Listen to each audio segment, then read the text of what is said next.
All right, welcome everyone. This is the July 7th, 2025, 9 a.m. strategic planning meeting of the Board of County Commissioners. Please let the record reflect that in the conference room, we have Commissioners Waldrop, French, and Kearns, and we are joined virtually by Commissioner Jordan.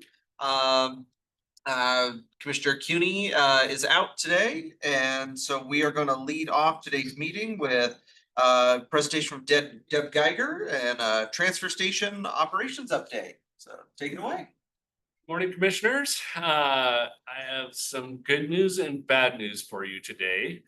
I'll let Deb give you the good news. I will start with the bad news. This is likely the last time you will get a presentation from Deb Geiger. She will be retiring the end of next week. So this is her last time in front of the board, and thought we would give you an update since the commissioners made a bold move last year to make the decision for the county to take over operations of our transfer stations and not contract that out as we have done for the last 10 years. So we finally have enough data put together. I will caveat that it's a little bit, I don't want to say inaccurate. We're compiling to the best of our ability as we transfer over to Workday. So the data is pretty good, but please don't quote any of the figures in it, because we did have to kind of pull some things together. But I think we have a pretty good estimate of where we're at after 6 months of operation. And so Deb's here, and as you all know, Lindsay, they're going to give you an update on how the first 6 months have gone running our transfer stations. So who approved letting her? It turns out I can't deny it. I didn't know that. I tried. Thanks, Al. Oh, she can't stop smiling. I do want to say, yes, this is my last presentation. And I just wanted to let you all know I've really enjoyed, I know it sounds funny, but I've enjoyed coming in here and working with you, and the support, trust, faith you've put in us over the years it's been outstanding. You've allowed us to do quite a few things that we feel has bettered the regional solid waste system. So thank you. Bittersweet. For our presentation, before I start on the numbers, I do want to just kind of highlight our leadership team, which includes Lindsay, Quinn Gonder, our transfer station operations manager, and then Trisha Bauer, our scale house, our solid waste business supervisor who runs scale houses. The three leadership team, they're our management, and they've done an outstanding job the last year. I don't know if you realized that during this time we were transitioning the transfer station operations, we also absorbed the scale house folks from the treasurer's office. So our department sort of tripled in size basically in the past year.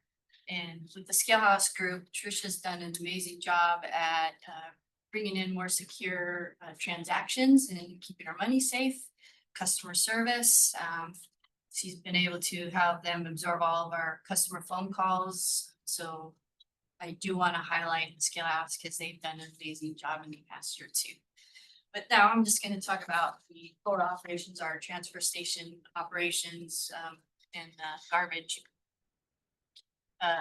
If you look up at the first slide, this is our budget for the entire fund of 435, which includes floor transfer station. Transfer station is not all of it, but I do want to give you just a whole picture of 435. We had about a $28 million budget for this year. And to this date, we are approximately, well, I say this date. This data is pulled through May 15th. So that's most recent I do have. Our budget balance, we've used about 26%. I'm going to conservatively say we used about 30. So we're pretty much on target with our budget. I wanted you to know overall we're doing really well. Go ahead next. Oh, I'll just interrupt that with one little thing is that, summertime is when we see kind of peaking volumes of solid waste come through the system. So we do burn through our expenditure line. We also have the offset on the revenue line, but it does spike out over the summer compared to the rest of the year. First thing we did over the course of the end of last year and beginning of this year, it's not included in the rest of the discussion, but I do want you to know we bought our capital equipment. Included all of these listed here to get our operations up and running. We were also able to do some fire alarm upgrades that we needed and security camera system, which has come in very handy. And what we did was we spent a total of 3.4 million. We had estimated we were going to spend about 3.5. We also estimated that we would do this under a loan, but we wound up just using cash out of our reserve fund. And so fortunately with that, we're able to build up our reserve instead of interest payments. So just so you all are aware, we depleted the fund balance out of solid waste with the intention that we could take a loan out as needed to get everything up to date, but we were waiting in essence to say, let's see how things shake out. So we just basically depleted the bank account, got down to almost zero to buy everything. And then we've held off on any loan financing to see how our operations do, knowing that we could pull that trigger anytime the board wanted to get us up to a comfortable balance. But we've been riding the last 6 months out, just seeing how it would go without the need of taking a loan and having an interest payment. And the other part of this is in interest payments, we're saving about 800 grand, I believe it was in the workup. But the other part of this is not included in that 3.4. We also purchased our preloaded compactor, which was, all installed about 3 million additional. So I just want to point that out, that it's not included in this. This was just our rolling stock to get us moving. Okay, next slide. So would the intent be then, at the end of this year, you'll then see what cash you have remaining? And you'll decide how much that can go into reserves versus cash flow for next year? Okay. And you just don't, just because we haven't run these ourselves, we just don't know. We know summer's got more activity, but just kind of have to get a year under our belt. Yeah, we don't currently need to take a loan out, and we're trying to keep it that way. No. But knowing that that is a card that's in the back pocket if we get to that position. Okay, so cost summary, if you remember last year when we came to you, we kind of gave you an outline of what it would cost with the contractor versus what we thought the county would be spending. Those are in the orange, the first two columns. With the contractor, you can see, their major difference was the fixed cost of the transfer station operations. They wanted $40 a ton. We estimated we would be doing 30. If you look at the last column, those are what we are actually, our costs are at the current date. I assume that, the fixed cost at $22, I actually buffered that a little bit. It's actually coming in more closer to 20, but I anticipate that going up. We aren't fully staffed yet. But we should be at worst case scenario under $30 a ton processing materials. What the neat thing about going to self-operated was that we were allowed the flexibility to enter into our own contracts for disposal and transport, because we were able to take these away from any contractor. And so you can see with our negotiations, and Lindsay worked really hard on these with me, we were able to get our costs down on our transport disposal contracts quite substantially, especially with our clean green. So that's a key factor in this whole one. So I want to highlight just a couple other points on this. A huge shout out to Lindsay and Deb. One of the things that they saw as we were in negotiations of this was that our vendors for transport and disposal really wanted to bundle everything and roll in margins basically by putting, combining transport disposal and combining clean green and they broke everything apart, which was a lot more work and have had competitive contracting on every single element, which gives us a lot more control and we got more competitive pricing because they weren't able to kind of hide and bundle things by mixing and matching. So by taking everything as an individual, that's how they're seeing these returns on what was anticipated on the cost.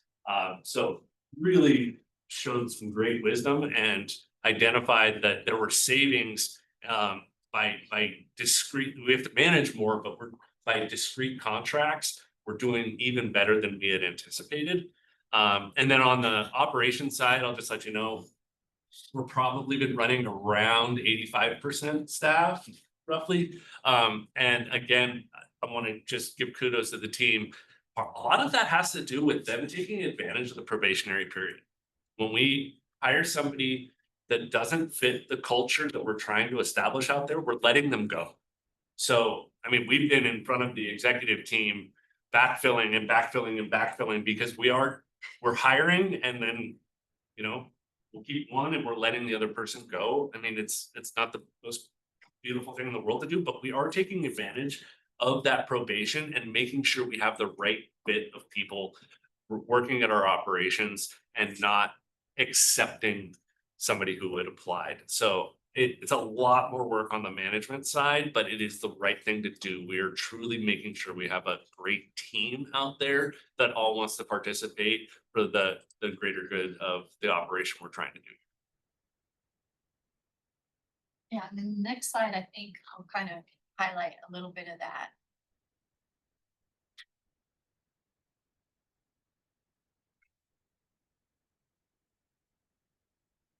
Yeah, One back, Ron. There you go. oh, yeah, actually, go ahead, go back, sorry. I did this slide as a duplicate. I just wanted to remind you that because I'm gonna show percent of budget that we've used.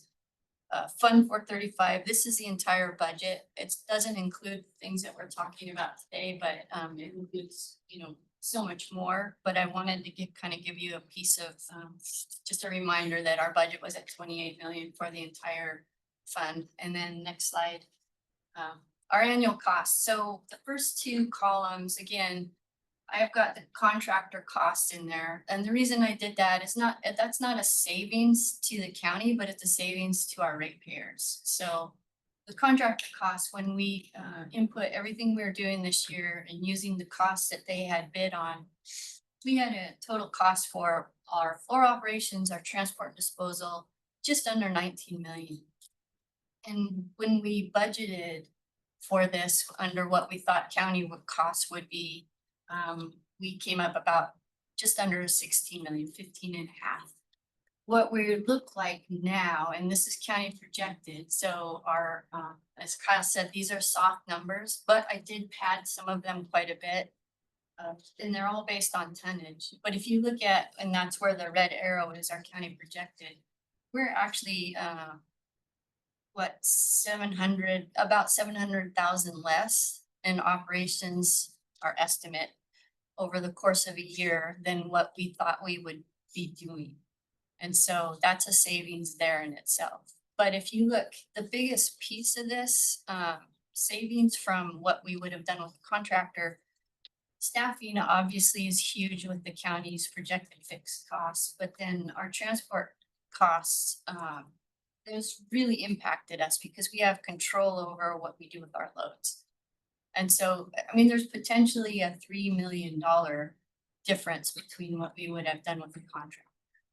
And so percent of budget, that's when you go back to that 28 million. You can see that, our fixed cost is about 13.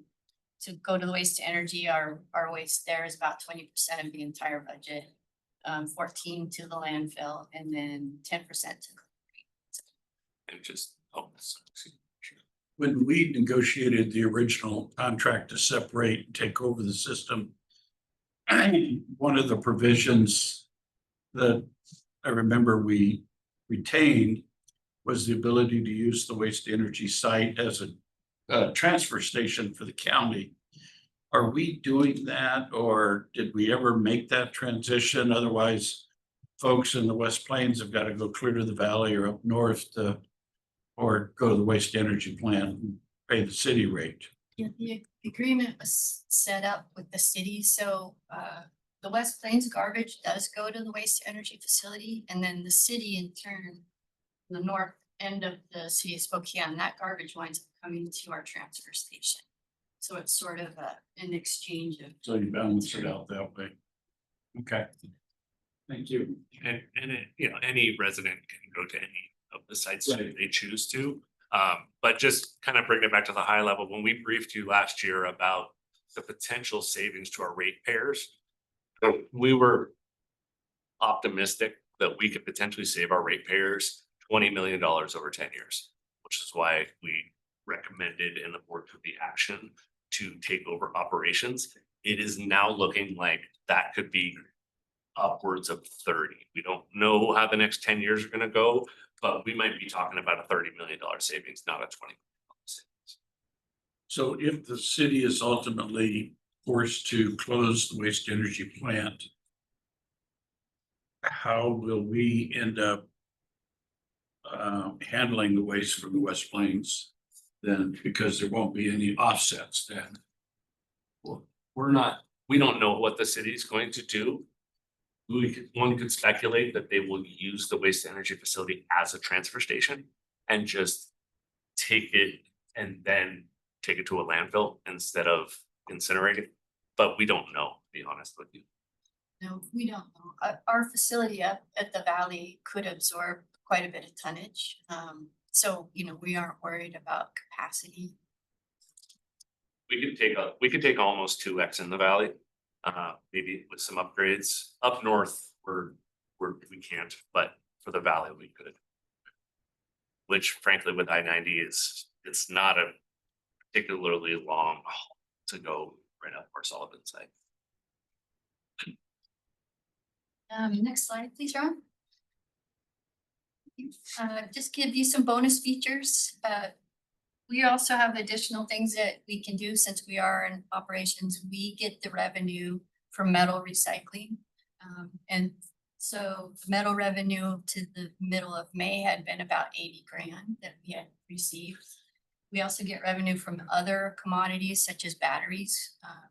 Believe it or not, we get revenue from batteries when we dispose of those. When they don't spark fire. Yeah, when they don't spark fire. We also were able, because of our flexibility, we're able to do special agreements with used oil. We don't always have to send those off as HHW. There's a company that uses those to recycle or use oil for recycling. So we're saving quite a bit of money where we would have to do a HHW disposal instead. We have flexibility using the local recycling markets. We've got a partnership now with Inland Empire Paper. Our paper is a hot commodity there, so it's nice and clean. There's other things we are looking at. We still use the Smart Center, but if we can, we find less expensive places to take things or wherever there's the best buy. So with cardboard and that kind of thing.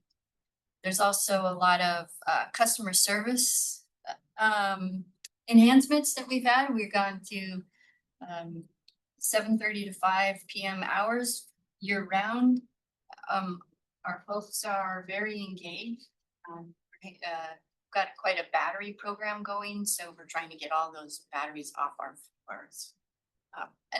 Lindsay, do you have anything to add?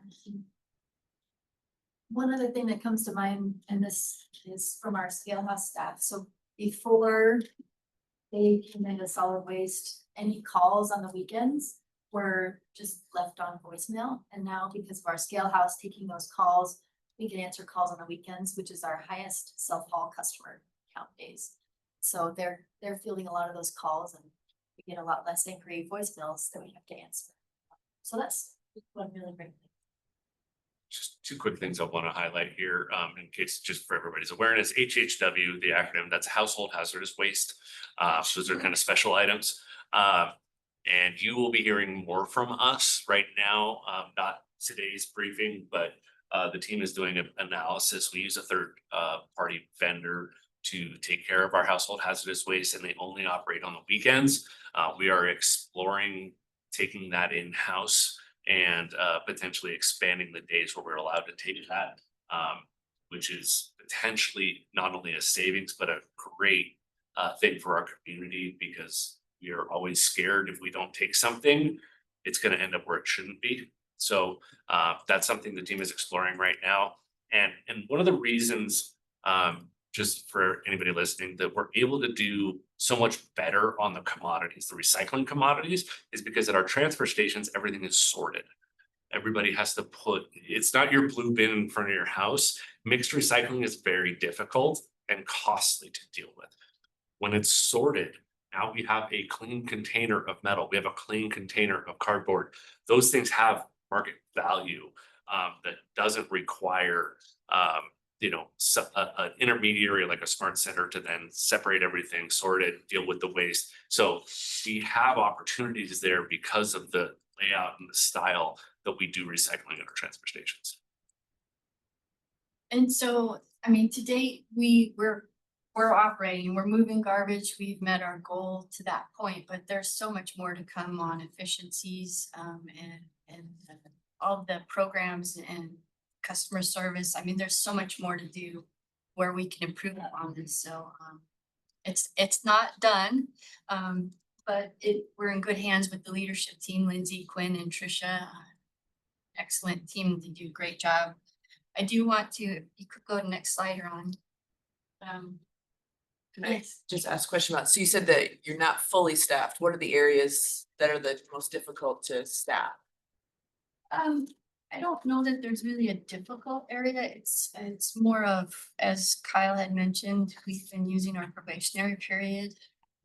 Make sure folks are the right fit. Yes, and we really adhere to our behavioral standards. So if we have individuals that cannot seem to adhere to it, we just move on. We're trying to build a really good culture with our teams. And so that's pretty much it. Usually it just results in, we need operator ones kind of always. Yeah. Our ones end up Or your becoming our entry- twos and our threes, but it's that usually we're hiring at that entry level. And then the people that are doing great. We are getting applications. It's just, Yes, facts. you're trying to make sure that they're gonna work out well, but have good customer service skills, all those things. All the things, yes. And so what I really wanted to do, I have a few pictures here of the team, but I think one of the collateral benefits of this whole going public, I can tell you, when we interview staffing, we've had a lot of talent that came in. We get some really good resumes that come across, and people are excited for these jobs. They want that stability, they want those benefits, and they want to, be invested in their job. And we're getting quite the buy-in from the teams. They feel like they own the facilities, and they want to take care of them. And it's really it's a pretty neat turnaround from when the contractor had ran it to now. But this is just, here's a couple teams in the morning meetings. I asked them to snap some pictures. It's obviously not the whole crew because we work 7 days a week, so we rotate around, but go to the next slide, Ron. This is our new compactor and the controls there. That's CJ, one of our leads at the Valley. He's taken upon it himself to be the expert operator of our compactor, but he's learning a lot about it. But I wanted you to see what it looked like. And then one more picture. There's our programs manager on the left side. I'm not sure what he's doing, but we got a picture of him and then our drivers with the thumbs up. But yeah, collateral benefit, definitely just the staffing. And it's been a pleasure to interview them and hire them and see like how excited they get about what they're doing and the efficiencies they have.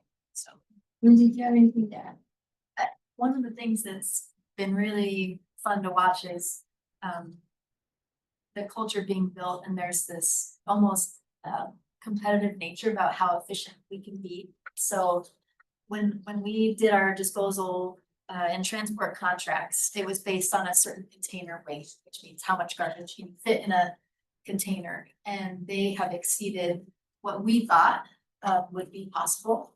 And so at the sites, they're kind of competing like, oh, well, you know, my container got this much. And so there's, you know, some really good-hearted competition between the staff to say, yeah, we know how to do this well, and we want to prove that. So seeing that come through and competition, and then also savings to our ratepayers has been really gratifying to watch. And that's been really key to our business case here because we thought we could probably exceed what the contractor was getting in container weights by about 5%, and we're closer to 10%. And the new transport contract that we negotiated is per haul, not per ton. So that is just all direct savings to the community. So again, I want you to know this has not been an easy lift. The staff has worked really hard.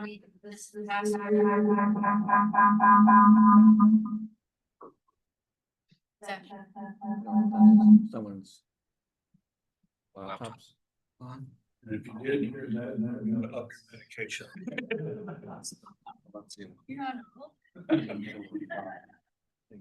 a So what's the average turnaround, to haul to the, what's Davenport? It's down by Washington. Thank you. I always Washington. remember the letter, but I didn't remember the name. So it's about 111 miles one way. So So 4-hour turnaround. Yeah. By the time you dump and. the trucking company's been doing a great job, so they're working out really well. But yes, again, it was not an easy lift. This was a tough job. The last year just I don't even know what happened. What hit us. Hey Deb, what do you want to do in your last year before you retire? Take over a whole new line of business. We certainly didn't coast. You appreciate that. Thank you. It's been very rewarding and, you know, I'm really proud of what our team has accomplished. And I just can't thank you enough for the support. So, felt good. So thank you. That's all I have. And you always have a smile on your face. Thank you. I enjoy my job. I really have enjoyed being a public servant. It's been very, very rewarding and motivating. 31 years of it. Now you're gonna open up your own private consulting service. We'd hire her in an instant. It's actually, no, I'm gonna go play. That's my plan. Good for you. Any other questions for Deb? Last shots in before while you have a chance? You've done a great Yeah. job. Thank you. Thank you for everything. Thank you. I appreciate it very much. Thank you, Deb. Thank you. There he is. I'm going to miss all of you, so, but I'm sure I'll do okay. All right, thank you. Thank you. All right, next up on our agenda, we have Doug Chase. Briefing about amending Beacon Hill Public Phase 2 interlocal agreement. Good. Doug. Okay, I think I have a single slideshow. Which really is just a refresher of the project. You may recall, we have as mentioned, an agreement with the city of Spokane. And going back to the original phase 1, the county took lead in the grants involved with acquiring some of the property. And in this, on the enhancement side, the city has taken lead. We here, the amendment really is designed to take advantage of some capacity with our project manager, Julia Cole. And will help with some budget savings here in 2025, and some of that may carry over into 2026. Every little bit adds up, and so specifically, the amendment to the agreement would allow for up to $12,000. We're estimating in her time to be reimbursed, and she would assist in project management. We're anticipating this phase of the project is likely to start in August of this year. There's been a slight delay due to some cultural resource study and additional information that the National Park Service, which is the grant supplier through RCO, has asked for. They're wrapping that up, and again, if you approve, this would allow for a $12,000 reimbursement, which helps reduce the amount of extra help that we've had to scale back on this calendar year in meeting and working within our budget allotment. And happy to answer any questions. So good. Okay. I'm glad it's moving Good. forward. Yeah, it's been a really good relationship, and we're pleased to be able to take advantage of this opportunity and be as efficient as we can. Right. Okay. Thank you, Thank Doug. you very much. Appreciate your time. All right, next up, Jamie Hayes to talk about award acceptance, DOT Safe Routes to School. Good morning.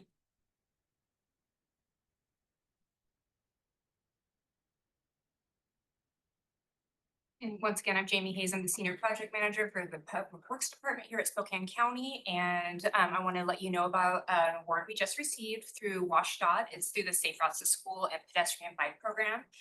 This opportunity is up for funding every 2 years. So last year we planned and scoped a project or a couple of projects for this program, and we were awarded just short of $1 million for Creekside Elementary, $940,000 with zero match involved. Next slide, please. This is basically a safety program where we will fill in sidewalk gap, include ADA ramps, 20 miles per hour when flashing beacons, and some illumination and rectangular rapid flashing beacons in 2 locations. Next slide, please. This is the project area. In lime is the 20-mile-per-hour zones. It's a little hard to see, but at the top at Farwell, we have that's where one RFB will be installed. What we found is that the ADT is just short of 10,000 cars per day there, and that the average speed is about 47 miles an hour in a 35-mile-per-hour zone. Warranty safer crossing improvements. And then down at Market at 4th, we have a similar situation where the ADT, the average daily traffic, is over 10,000, quite a busy area with some higher speeds. To the southwest of Creekside Elementary School in that gray line, that's a little difficult to see. That's where the sidewalk gap will be filled in, adjacent to existing properties. ADA ramps will go in there too. And then you can see that that will lead to the new development where I'm sure there'll be an influx of kids trying to attend Creekside Elementary School or trying to get to the sports field there. Go ahead for the next slide so you can see the project area. You can see this is in North Spokane, kind of just south of US 2 and east of the new NSC. And then next slide. This project should be constructed in 2027. And with that, do you have any questions about this award?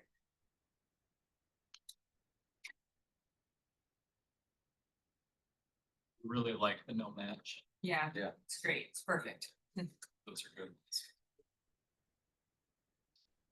Will there be another round coming up? In 2026, correct? Okay. Yeah.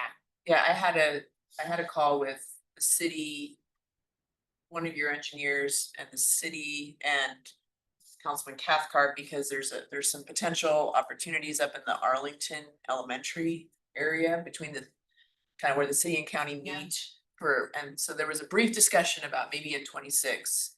That would be a good opportunity to go out for some safe routes to school in that area around Francis and Crestline.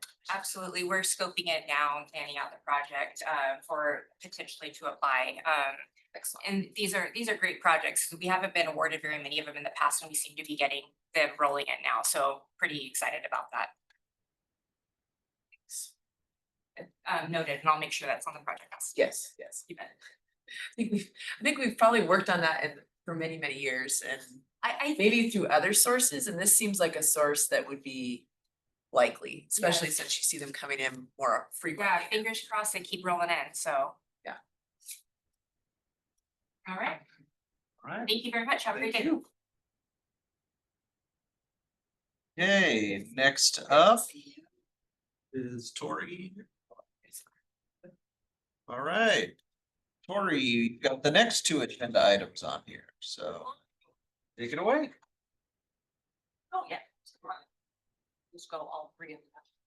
Morning, thank you. I am briefing you this morning on a couple of the grants that we received. One is our alternatives to detention. Might be the third or fourth year on this through DCYF.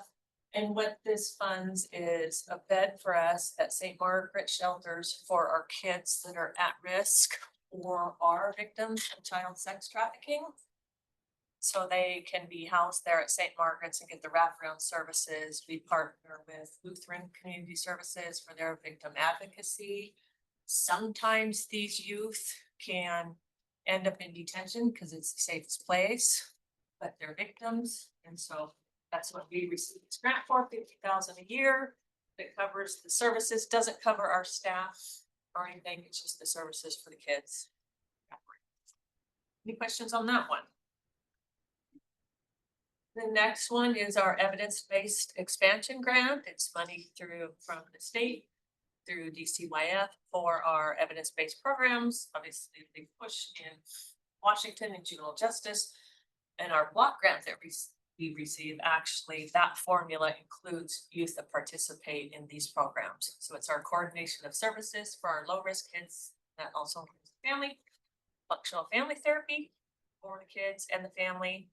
And EET is education and employment training for kids, gets them connected, gets them some job skills experience, interview experience, etc. And again, that grant is, we don't have the dollar amounts of these, we're kind of under that bridge clause in here, but around 320, at least the last 2 years was 320,000 a year. Most likely going to be about the same. How much of that 300, approximately 330,000 goes to staffing? Staff costs? We have one full-time in our coordination of services. 3. Full-time, then 145,000 to the contract for the therapy. For the there, okay, but they're the folks who have the evidence-based training. Correct, but our staff do as well. Our staff are involved in the coordination of services. They run that, but that includes the community coming in, and it's kind of for our lowest kids. We're gonna help you help yourself because they're not always with us, so it's connected to community resources. And then the EET, our staff run in partnership with the community. For example, the Parks Department, they will take our kids out. Associated General Contractors will take a group of kids and show them heavy equipment, what's out there in the construction. We had a partnership with St. Luke's. So, and that will fund some of those as well.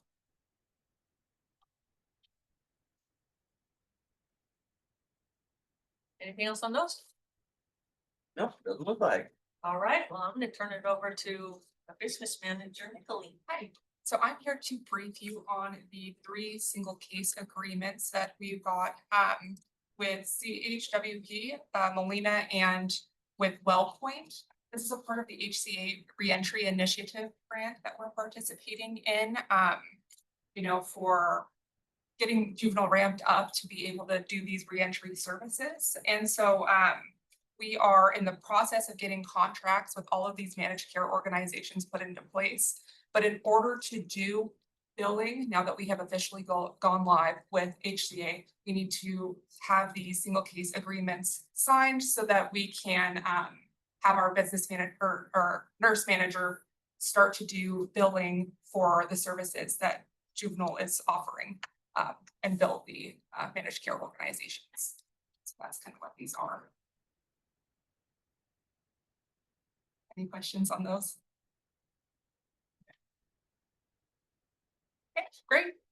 Thank you. Thank you. Thank you. Okay, and then is Lynn here?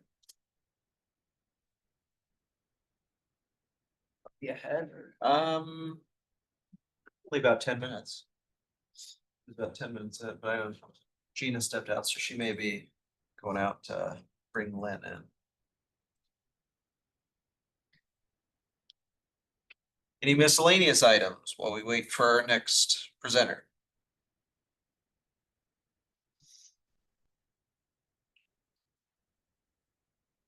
Go for it. So there is the housing forum tomorrow morning, and I'm assuming that we're all going to that, but we are not going. meeting tomorrow morning, right? Correct. Okay. Yep. Just want to confirm, so. It looked like we got a calendar invite for 11 to noon and then it was canceled. So yeah, no, I don't think we're meeting tomorrow morning at all. So we can all go to the housing forum. It starts at 10, I think it's 9. is it 9? I thought 9:30, Next 10:30. 9 to 10:30, okay. 9 to 9 o'clock. 10:30. And we're at. so. Are you sure you're going? Question. Well, I RSVP'd for it, and so. Convention Center. Okay. Yeah. But things change, been out of town for a week. I don't know what happened. It's at the convention center. Commissioners, Oh, yeah, if you could find what room it's in, Mary, put that, because I can never figure out if it's on the one side or the other side. confirming, yes, we're no meeting tomorrow. There was an initial hold from 11 to noon in case we needed some time, but we were able to get all the agendas on today's calendar or this morning's briefing.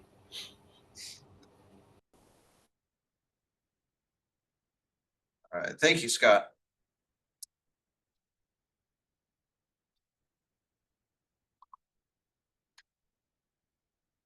Yeah, I actually don't see the room listed on the website. Crazy. It just says convention center. I'd be happy to check in and email everybody. Okay. Just saves you time going back and forth. Just follow the crowd. Yeah. Say that, yeah. True, true. Where do you park? Do you park at the Yeah. Davenport, take the Sky Bridge across, or do you park in the parking garage by the boat? No, I'll walk out. You may have to get extra steps. Walk down the opposite on the road. Park where all the other cars are.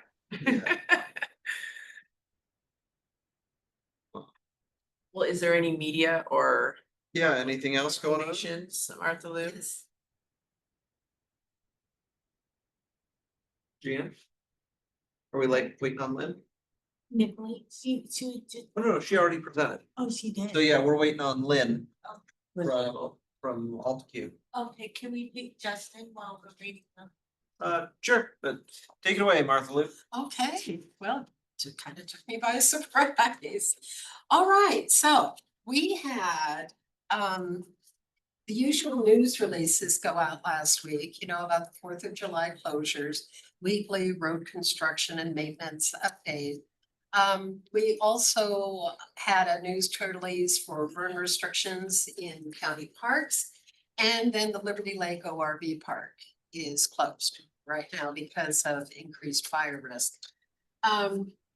Scraps on Thursday seized a number of animals. We did not announce that. We need to be considerate of the fact that 2 minor children were also on the premises and are in the custody of CPS due to unsanitary and unsafe conditions. But it was an illegal kennel, dog breeder, grooming, that sort of thing. So I'm working with Jesse on an announcement about that. Now, Commissioner Kearns, you had asked about a proclamation. So I worked on that. The draft has been approved by prosecuting attorney Haskell. And it would be presented on Tuesday, the 15th.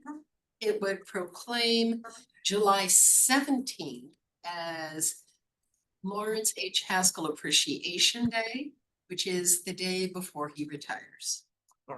Does this have your approval? I'm good with it. I'm good. Do you want to share the proclamation? I mean, that's fine. Yes, I have it right here. Okay. I haven't seen it yet either. It's I just asked that we basically, do an honoring Larry for his years of service. it's basically reviewing his career and that this is an appreciation for decades of public service throughout his life. Were you concerned it might have said something inappropriate? That sounds good. I don't know. I didn't know we were doing it, so. Just wanted to look at it. Looks good. You good with it? Yeah. Okay, well, we'll proceed with that next week. And I'll get it to Gina. I'm good too, for the record. Thank you very much, Commissioner Jordan. Today we have the taping for Spokane County Spotlight. Commissioner Waldriff is the hostess. Talking about the APA, the Aquifer Protection Area. Who are you interviewing for? Ben Bradeboat is gonna be on there and someone from Spokane Riverkeeper, Caitlin Scott. which we need to confirm if she likes to go by Caitlin or Katie, just for the official, you know, when you have, when KSPS puts the information out, just, we should check on that. Okay. So yeah, we're gonna Thank talk you. about the history of the APA, what the Aquifer Protection Area funding can cover, some of the education activities that have occurred, the water quality monitoring work, and highlighting that now it's a renewal with adding the city of Spokane. So just kind of covering the facts, Purely informational. purely information. Sounds. And unless Pat has anything to add, that's it for the communications office. Nope, that's great. Thanks. Okay, thank you very much. All right, thank you. All right, Justin, you're up. Awesome. Morning, commissioners. Morning. We have a few items to cover, and some requests to the board, so jump right into it. Two of the items there from DSHS were late additions from our briefing 2 weeks ago, which is our standard update on all the new contracts coming in. Two of them we got late, or they were surprised. DSHS is going through a reorganization where they've changed some naming conventions, but the organization that funds our contracts under DD remain the same, but these came a little bit later. So next slide. The long-term payable agreement is the one that provides a gap payment between when the contract goes into effect and when we're able to receive the funds from the state. And it prevents any liability to the county. So we're able to draw that down if the contract came late and we needed to pay providers, the money wasn't available because the contract didn't come. We have not actually needed to use it. We've been really good at managing it.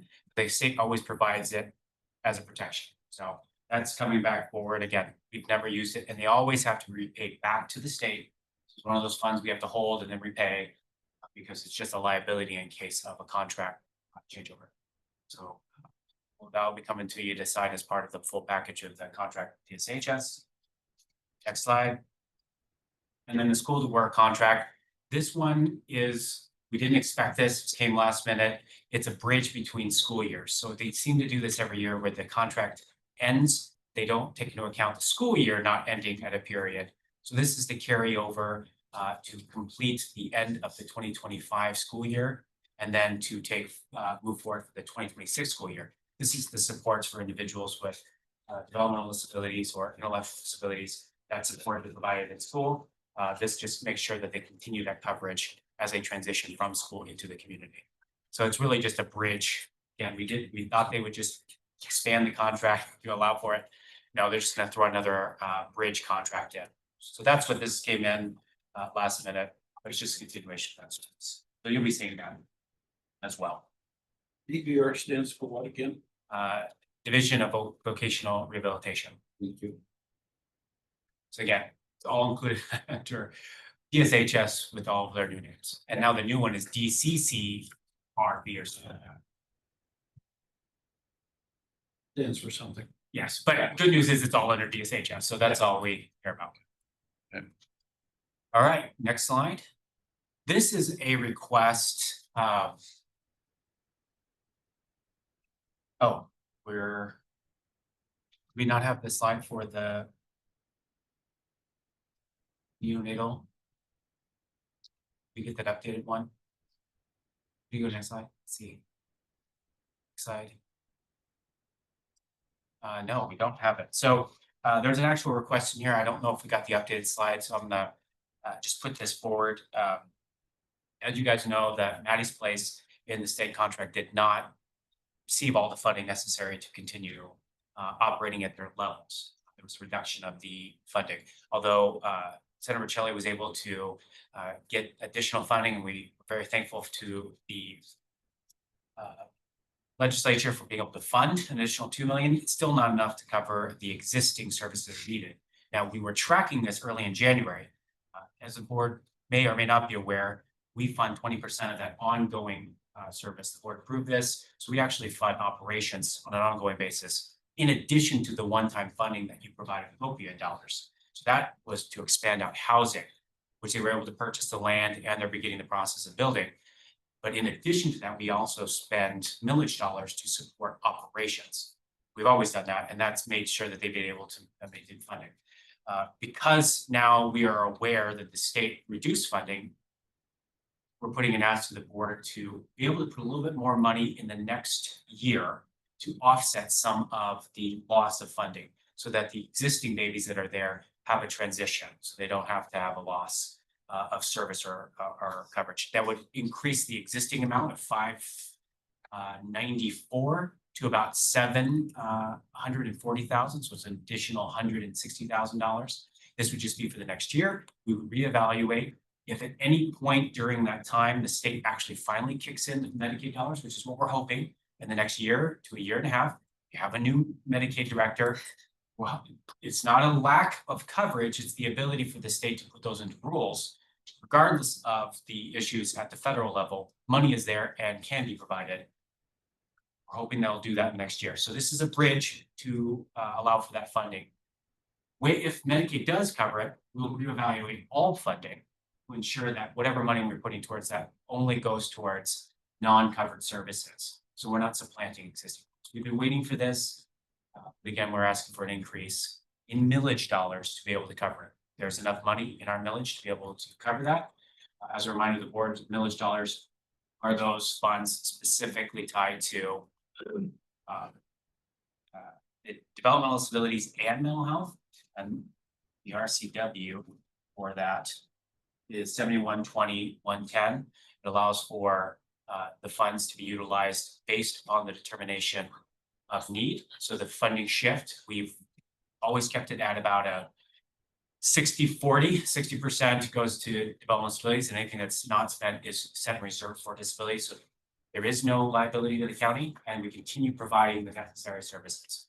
We're asking to just use additional amount of the reserve to be able to cover that for the next year.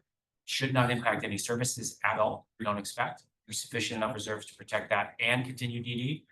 Even in the unlikely event DSH has reduced the service funding, we could still bridge that gap for DD without any impact. So we're asking the board to allow for that just for the next year, an increase of 160. They're operating.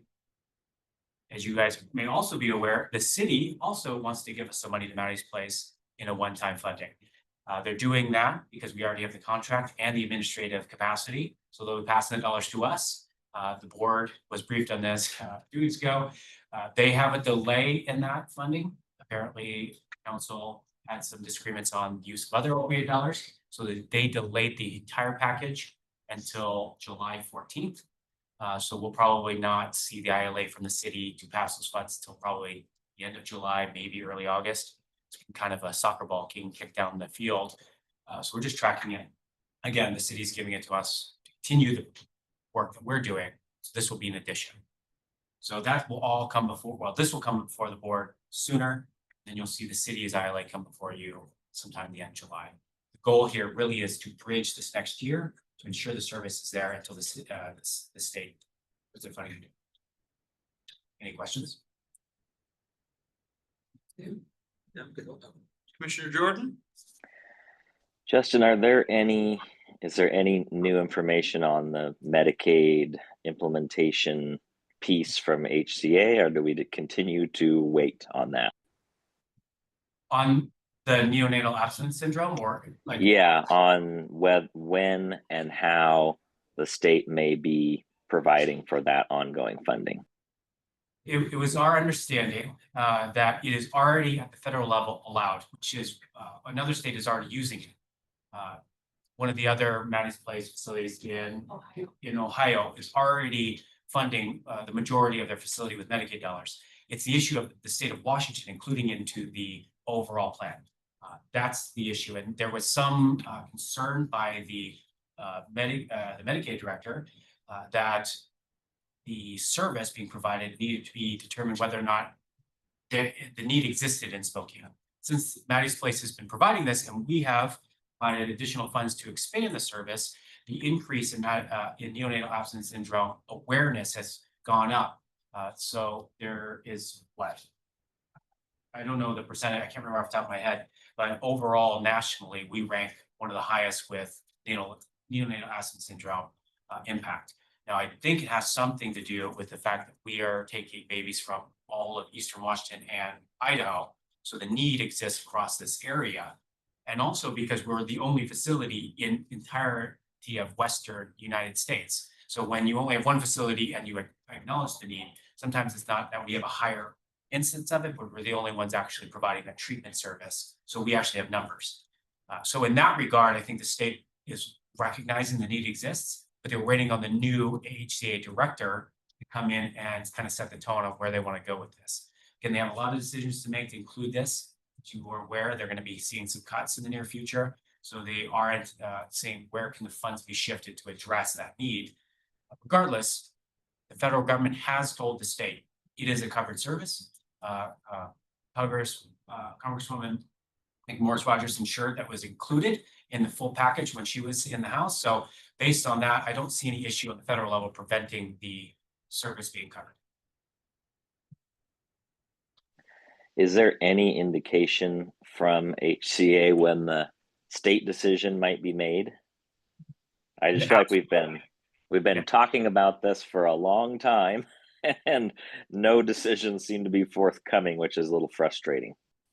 So there was a transition of a governor and an HCA director. Since the new ones have been installed, the governor's office has been made aware. I've also, I'm hoping that if the governor makes another visit here, that's part of the request that his office can come and see it. But we've made his staff aware, Maddie's Place has made his staff aware.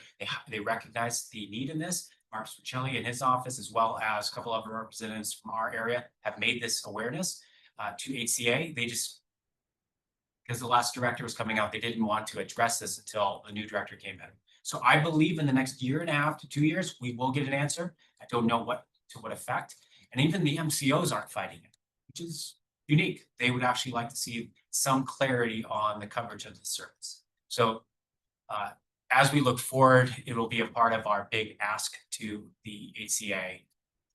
And I do anticipate we'll get some answer at least in this next year. Thank you. So who does the decision to move this along lie with? Is it the new DSHS director? Does a WAC needs to be? Is it rulemaking that needs to take place? I mean, or is this all just administrative to where somebody just needs to step up and sign the right document? I mean, So- it's just. It's the governor's office and HCA. So HCA has to design what service code would be utilized. Right now, it falls under 2 weird areas. It's a medical and a behavioral health. Behavioral health can't be provided to an infant. The substance used for an infant, at that point, they can't actually be involved in treatment. So how do you do a treatment plan with a baby? But the parents can be involved in it. But you can't pay for a baby's neonatal abstinence syndrome treatment through the parent's substance use treatment. So the question is, where does it lie? We have said effectively the program should include both. Medical model for the youth, which is what the hospitals bill under, and then a treatment model for the family wrapped into one. They have to create a code, they have to create a rate for that code, and then DOH has to give a license to that facility to allow for it. Is it 2 different licenses or is it 1? And once that's all situated, then it can move forward. Now, the governor's office could push both agencies to make it a priority. Really, it starts with HCA to say it is a covered service. Once that goes into effect, then they can begin billing against it. And really, at this point, it does fall under HCA director. they could make this a priority or not. Okay. And really, I think the last one, this wasn't. And with some opposition from the Medicaid director, is what we had heard from Maddie's place, it wasn't going to move forward. So I think we're hoping that they too can come together internally. You know, they had talked about a report needing to be, the legislature said, here's money, do the report. They completed the report. The report said, you need to do the service. Then the state said, well, there's not enough information. We need more report. And so that's what happened. They delayed action on it. So this year we'll get a little bit more boisterous, and we're hoping to get the commissioners involved. So stay tuned. If we can get the governor's office here and express the need, especially for this facility, we just heard two of another facility closed on the west side. And they've been bombarding Maddie's place with saying, can you take these babies? Because there's no place to have them. And of course, we're limited in capacity. And the dollars that we're paying them can only pay for Spokane County residents. So there was some concern about who takes that on. Well, they just went to a hospital and then discharged home. If we get to November, December of this year and we still are in the same place, is this something that we need to talk to the legislators about, running some sort of bill that forces this along? That's the next step. I think Okay. when Marcus helped pass this last bill, his question was, we gave you money to do a study and now we're having to fill the gap again. What's the decision? I think there is already pressure at that level. Okay. I know Maddie's place has been having a lot of conversations with various representatives, and we were waiting to see what the decision was before I asked Sean over there, the CEO, to get the board involved, because he may be reaching out asking for more support politically from you guys as well, to say, hey, we need to make this a priority. Commissioner Jordan? Justin, do we still expect the city opioid contract to come through on this in a couple of weeks? Is that still our anticipation? I have not heard anything different from the city. All I heard was a delay because the council wanted to review an entire package of funding. This was included in that, but there was no opposition to the actual Maddie's place funding, especially since they'll be passing it to us and we'll be doing all of the administrative work. It'll be included in our contract for the services that we already provide. So I was going to add that to Commissioner Kearns's point, I'd be happy to do whatever we all can and be assisting with a legislative push if that's required. It might be a benefit to that push if city and county are both partnering on the facility. So it sounds like that'll happen. It's just a matter of time. So if there's any challenge there with the city, maybe we could do some outreach as well, but hopefully it'll be coming in short order. Yeah, and I don't see any challenge with the city. The mayor was very supportive of this and has been from the beginning. It's just a matter of getting our messaging in alignment. So in this regard, in this very specific area, the city and county are working very well together. Thank you. All right, now we'll go over to the mental health sales tax and the selection of a provider. So we had briefed the board previously about wanting to do youth respite. This was last year. We put that contract out.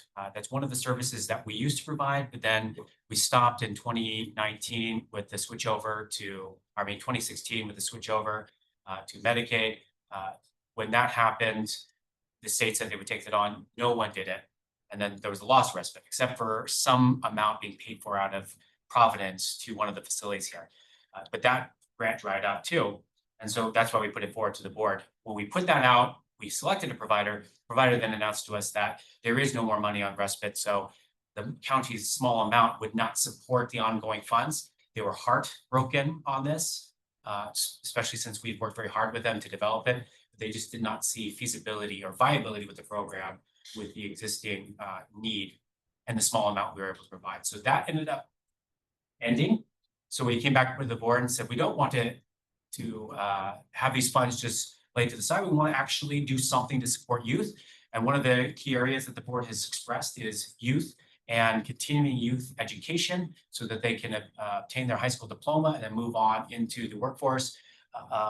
And also ensure that there isn't anything that would impact their ability to be active members of our wonderful community. So based on that, we explored various options. One of the key areas we identified was that youth support for those that become pregnant, some point during their high school year, that has a significant impact on their ability to be able to complete their education. So we said, why don't we look at programs to support that education and ensure that they remain in there? As you know, those individuals also have a higher incidence of other traumas and behavioral health conditions. So this was a great area to say we can provide that support, where there isn't a lot of funding for the educational, from the educational side, ensure that they continue and complete their education.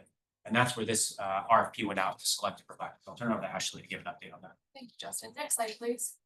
So we did put out an RFP, and this next slide kind of gives a brief history of when we closed down the youth caregiver respite and reapproached the board about this program and this plan moving forward. So we put out the RFP on May 12th and closed it by June 2nd. We received only one application. Next slide, please.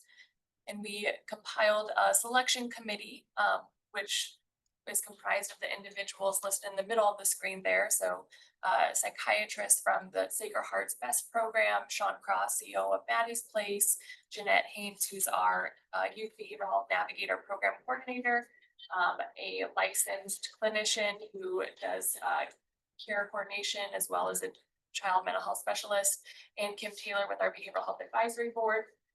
And we met on the 26th of June to review. The agency that applied was Lumen Public Schools. Overall, they received, it's actually 58.75 overall score. We had one other individual selected for our committee. However, they were only able to attend in the beginning and had to leave prior to scoring and review and discussion. And so we did not include that in our review.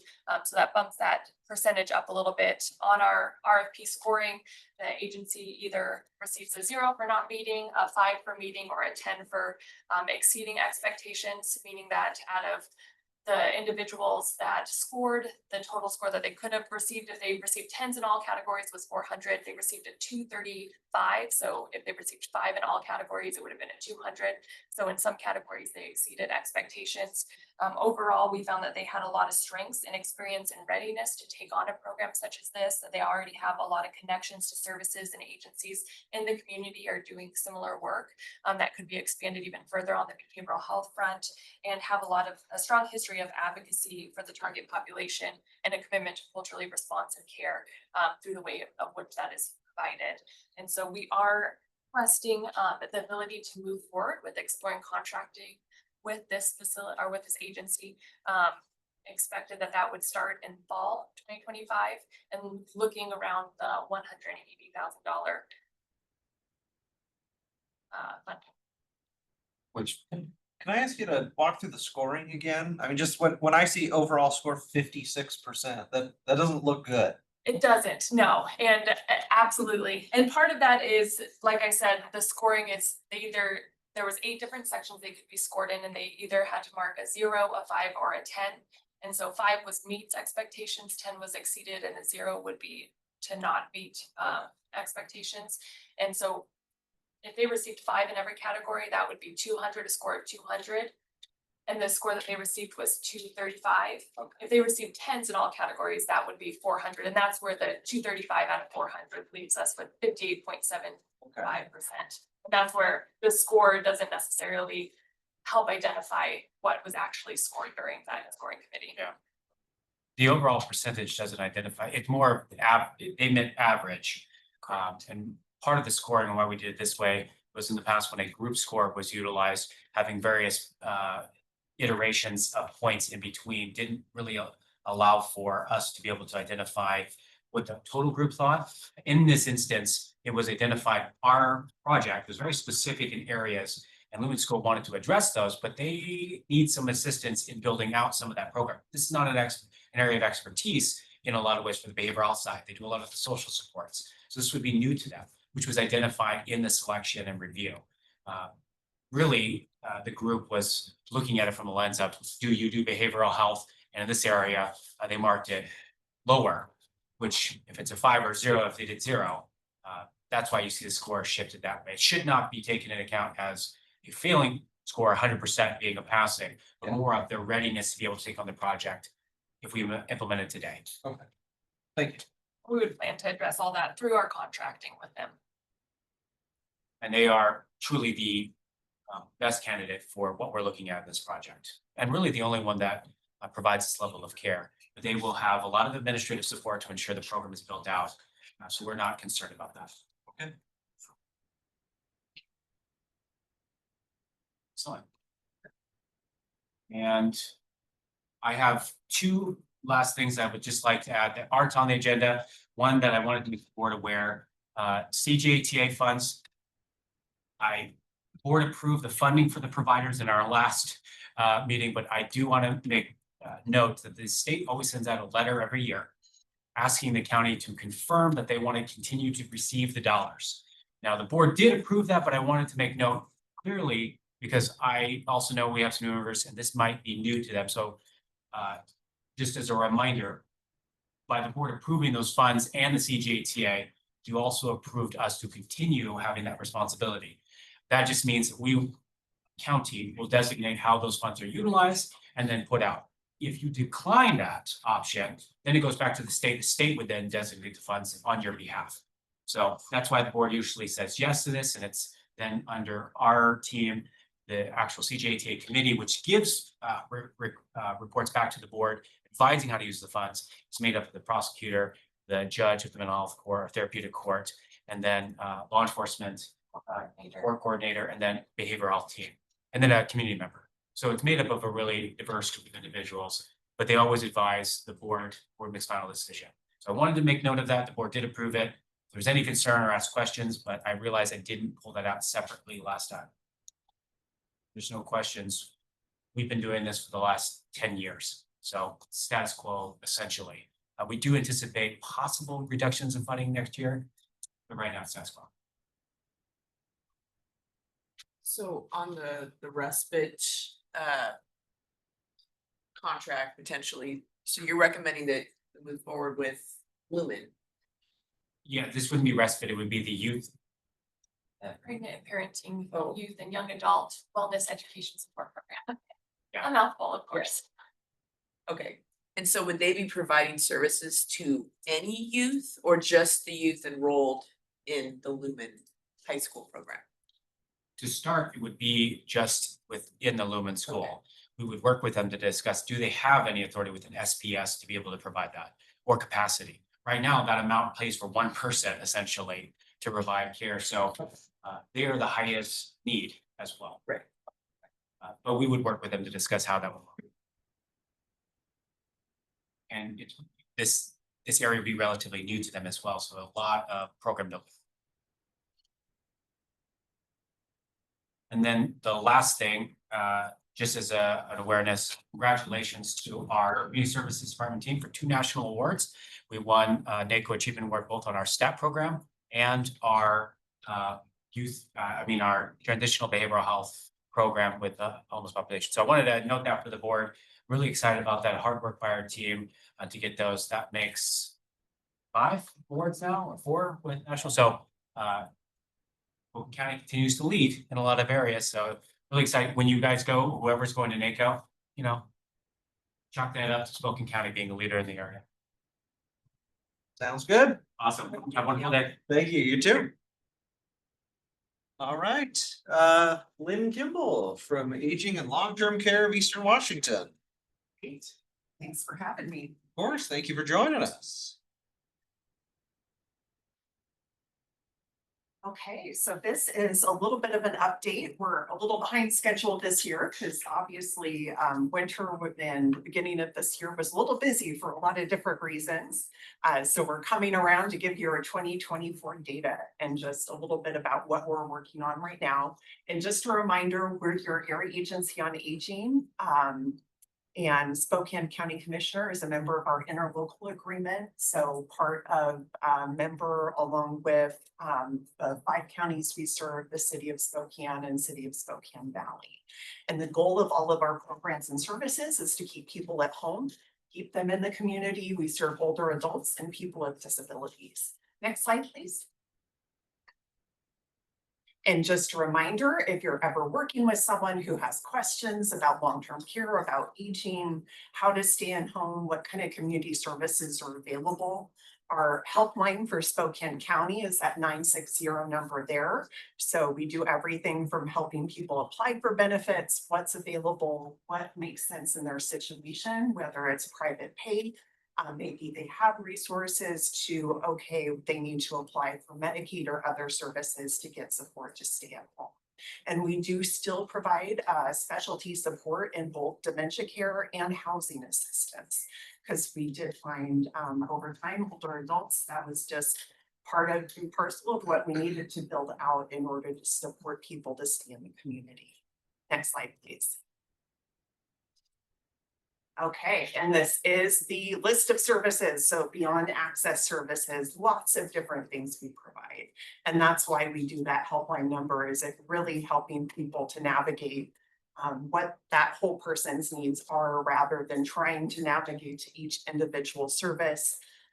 Everything from group meals at meal sites to veterans directed care for veterans who need support to stay at home, who qualify through the VA system. And Medicaid and home care is a big part and parcel of what we do as well. And then we also have groups of services that support family caregivers. So family caring for family, if there's an unpaid family member or a kinship family member, they're older adult caring for a younger person in their life. That all comes as part of what we do. Next slide. Good question for you. Yeah. You go back to the previous slide. We're under caregivers and families, where you go kinship navigator and caregiver support. Can you tell me a little bit more about that program? Because I didn't realize how much work it was to be a caregiver. And so I'm just really curious as to what services are out there for that. So we in Spokane County are providers Frontier Behavioral Health. So they do our kinship caregiver support program, and that's for, it's oftentimes grandparents raising grandchildren, but it also can be another older adult who ends up with children in their lives because of, you know, maybe it's drug use or something, incarceration for the parents, and suddenly they have kids.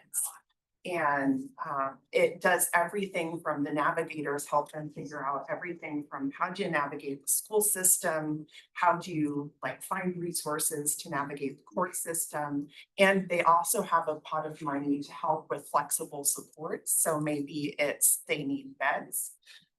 Maybe they need help with rent because now all of a sudden they have to move into a larger place to fit everybody to, you know, like things for school sports and those kind of things as well. Thank you. Oh, you're welcome. Okay. Next slide. All right. So in 2024, we served a little over 9,000 people in Spokane County, and it really a range of services. So generally anyone who gets a service often gets multiple services. So that's part of that screening, is you start with, okay, where are they at? And then what else can you kind of wrap around the person to meet their needs? And our options counselors who answered that phone line, who do in-depth counseling, did almost 3,000 hours of just counseling with people.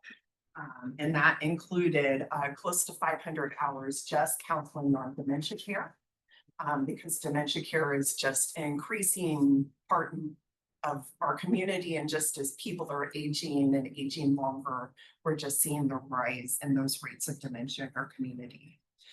Medicaid and home care, about 4,800 people receive Medicaid and home care services. So Medicaid would pay for a caregiver to come support them in their home to provide those personal care services. So bathing, dressing, help with housework, shopping, all of those essential services to keep them at home. We did see a little bit of drop in our senior nutrition program this last year. We've started to see the ramp down of resources we had from American Rescue Plan Act funding. And so we're kind of going back to that baseline funding we had before American Rescue Plan. So we saw close to 3,000 seniors served about 200,000 meals. We have seen increased state funding, so we'll be able to see that in our contract when we get it for July 1st. So that will help offset some further drops in the number of people we're able to feed and help. And as you can see, there's lots of different services. So everything from counseling people on Medicare, helping people with really intensive services for care coordination. So we do serve some of the highest risk people in the Medicaid and Medicare space who are in and out of hospitals, emergency rooms, doing care coordination and housing supports there as well. And overall, so this whole group of services, about $19.8 million were spent on services in Spokane County this last year. And then the piece that doesn't show up here in our books is how much gets authorized through the Medicaid program. So paying those caregivers that are providing services in the home, providing those other supports was about $264 million in just supports that went out to the community. All right, and slide please. Okay, so this is just our age distribution. So you can see vast majority of our agency is over 60. That kind of goes part and parcel with what we do, but there is a good percentage, 21%, actually 23% that is under the age of 60. So, and a lot of those individuals are in the Medicaid program. So about half of our Medicaid at home care caseload are under 65. And so those are individuals we'll be helping in the coming years, trying to navigate work requirements and exemptions and all of those pieces that passed last week. And next slide, please. Okay, and then here's also race and ethnicity distribution. So you can see about 87.6% identified as white, and then we've got a range for all other races and ethnicities. And that's held pretty stable over the years. All right, next slide. And on the horizon, so the piece we're working on now and trying to get ready for launch is we've got a role in walk here's. So a good portion of the services are provided by the state. So they do have a department at DSHS for walk here's. The area agencies on aging are playing a role in implementation. So kind of everything from we've been doing outreach to local organizations to educate about the program. This is what it is. This is what you're paying into. These are the kind of things that'll be available under the program. The big piece we're ramping up to do is provider contracting. So there's a set of services that are going to be contracted by the state, and then there's a set of services that are contracted locally. So everything from dementia support, environmental modification, so working with local contractors to build ramps, bathroom modifications, accessibility modifications, meals, home safety evaluation, personal care through home care agencies, which we manage those contracts today through Medicaid, emergency response systems, transportation, and more. So that's a big bulk of work. So we have staff that have been working in the community to kind of get interest. We're waiting on the state to get all the application materials up to get the contracts finished, and we'll begin contracting and registering providers in October. So it's just around the corner for us. Other piece that will be coming on board later this year for next year is beneficiary enrollment navigation. So we had lots of discussions with the state of, you know, people come to area agencies on aging on long-term care. If they come to our door, can we help them instead of just sending them to your door? So they have contracted part of those services to us. The big piece we'll be doing for everyone is the benefit navigation. So if somebody isn't able to self-serve, they can't figure out how all the systems work, they really aren't sure what services they need. Even if they started in the state system, they'll send them to us to try to help people figure out what their options are, what services can they use through the Walk Here's benefit, what's available locally, and kind of navigate those services. The other piece that's different from the Medicaid system is if they come through our door to begin with, we can actually do eligibility instead of having to send them to the state and then waiting and trying to communicate with the state while they determine eligibility. So we're happy about that piece. It kind of gets rid of one of the bottlenecks you see in the current system. One of the big changes or big things for Spokane County is we actually will be doing a pilot here. So both Spokane County and then Lewis, Mason, Thurston counties is we are both part of the pilot to determine, kind of test out for people, do these work so people can actually get their benefits a little bit earlier. So it's, we got to work with messaging on the state and what's agreed on for messaging. And it's only a pilot for up to 400 people across both areas. So it's not huge. But the idea is to give us all a chance to test how do the systems work? Are they actually working? Can you actually pay benefits? Is everything they're designing in the IT system and space actually making sense? Or are there things we need to switch in the workflows before it launches statewide on July 1st? So we're starting to meet with the state on pilot planning and we'll be ready to launch that next year and start to work on staffing and building out the beneficiary side. I wanted to give you an update on that because I knew that's very Spokane County specific and we're doing a lot of work in the community right now to talk to people about these services and especially engaging businesses has been a huge part of what we're doing right now. So with that, I think the next slide is just questions and just happy to answer any questions about what they do or what we have. Anybody have any questions for Lynn?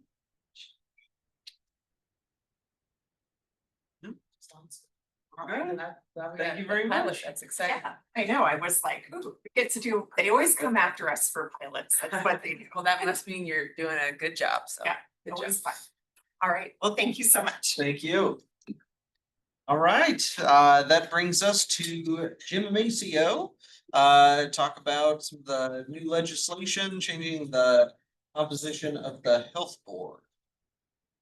Thank you, Mr. Vice Chair. I'm going to hand out a new chart. I apologize at the last minute after the agenda had been published.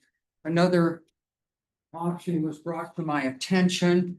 And so I'm asking Mr. Valencia if he's got that up there as usual. Thank you, Ron.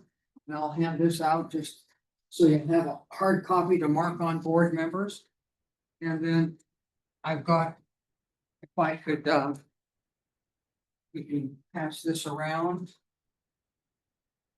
Jordan, you want one of these? Oh, you're good? Okay. Okay. Thank you for your patience while I hand these out.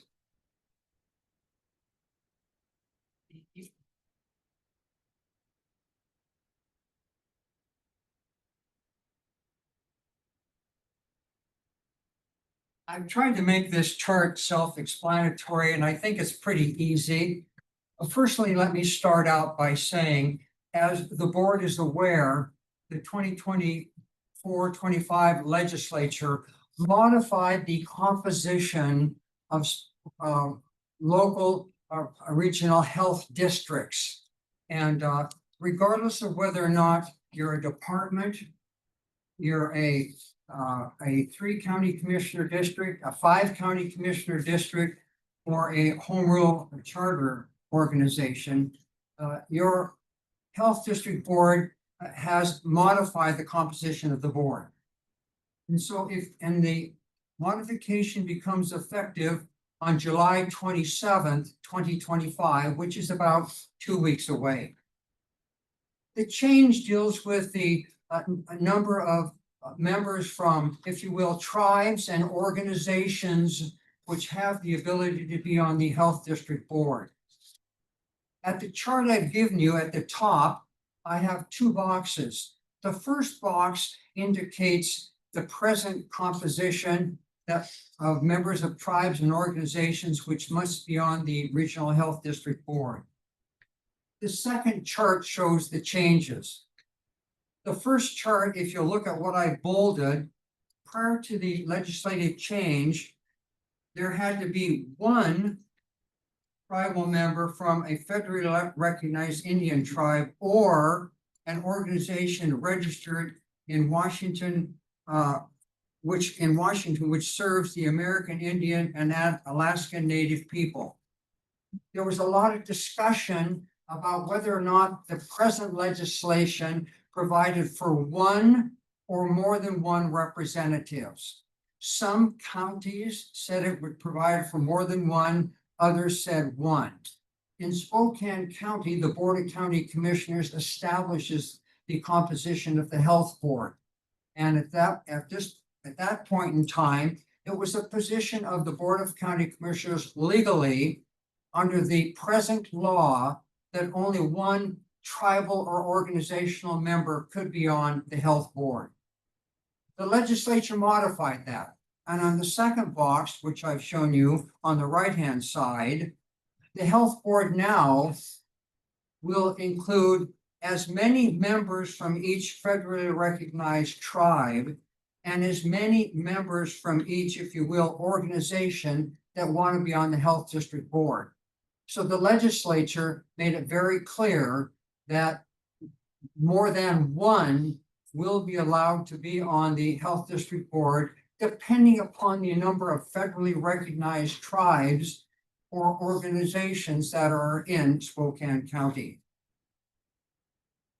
So the second chart below that, board members, I've done several things to give you some food for thought as you give me direction on how you would like to amend your resolution establishing the health board. On the first chart, board members, I've indicated the present composition of the health board. And as you'll see, there's 3 county commissioners, 1 elected city-town representative, and that person is presently from the city of Spokane, 1 public health person, 1 consumer of public health, 1 other community stakeholder, and 1 tribe member. And as the board is aware, the 1 public health person, the 1 consumer of public health, and the 1 other community stakeholder are all statutory requirements. As of January 27, 2025, the composition of the health board will automatically change. Remember, you cannot have more elected representatives on the health board than non-elected. So as of July 27, 2025, I have eliminated, if you will, the elected city county representative because we have not yet been notified by any tribe or organization that they want membership. And I have eliminated the 1 tribe member, which we presently have, because again, we have not been notified by any tribe or organization that they want membership. Let me stop here for a moment and make this statement. The law is not crystal clear on how a tribe or organization evidences it wants to be a member of the health district board. The law seems to suggest that the tribe or organization notify the health district board, and then the health district board will notify the American Indian Health Commission. That appears to be the appropriate way it occurs under the new legislation. Okay, so now, what are some options for the board? Pardon me, Madam. Or is it go that way, or does it go through? I'm confused, because we just talked about it last week at the or 2 weeks ago at the Board of Health meeting. I thought that they had to go through the Indian Health Commission so you're saying they apply to the health district and then it goes to the Indian Health Commission to confirm that they're like, I don't know. Anyway, I think maybe it's the other way around. Commissioner, your point is very well taken. I think it goes to the Indian Health Services to, I can't remember what it Present day or the new, I don't know what new the new one. legislation, So I don't know. I will tell you this. Anyway, I looked at the legislation board member. It was confusing, I bet. I looked at the House report that discusses this. I talked with the attorney for the health district, and as a result of that, as I've indicated on the bottom in the note, the way the legislation presently reads, the tribe or organization lets the health board know of their new member. That sounds like what we talked about. Then with the health board, then it notifies, if you will, the American Health Indian Commission. That's the way it presently reads, as I understand it, and I did talk with the Health District Board in that regard. But I would admit, Commissioner, it is not the best written legislation. Okay, that, I think that sounds like what we discussed briefly a couple weeks ago, yeah. So let me say one other thing before we talk about how the board would like to change the composition of the local board of health.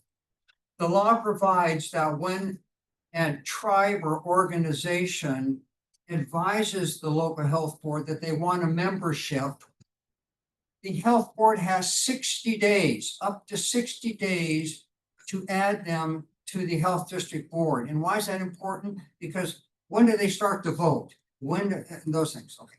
But the law goes on to say the 60-day time frame is only good until the state board of health, within a 1-year window, comes up with their own rules as to when the new member appointed by the tribe or the organization will take office. So I want to make sure I understood. So if a tribal member expresses a desire to sit on the health board, they share that with the health board, but isn't it up to the Board of County Commissioners to create that position and not the health board?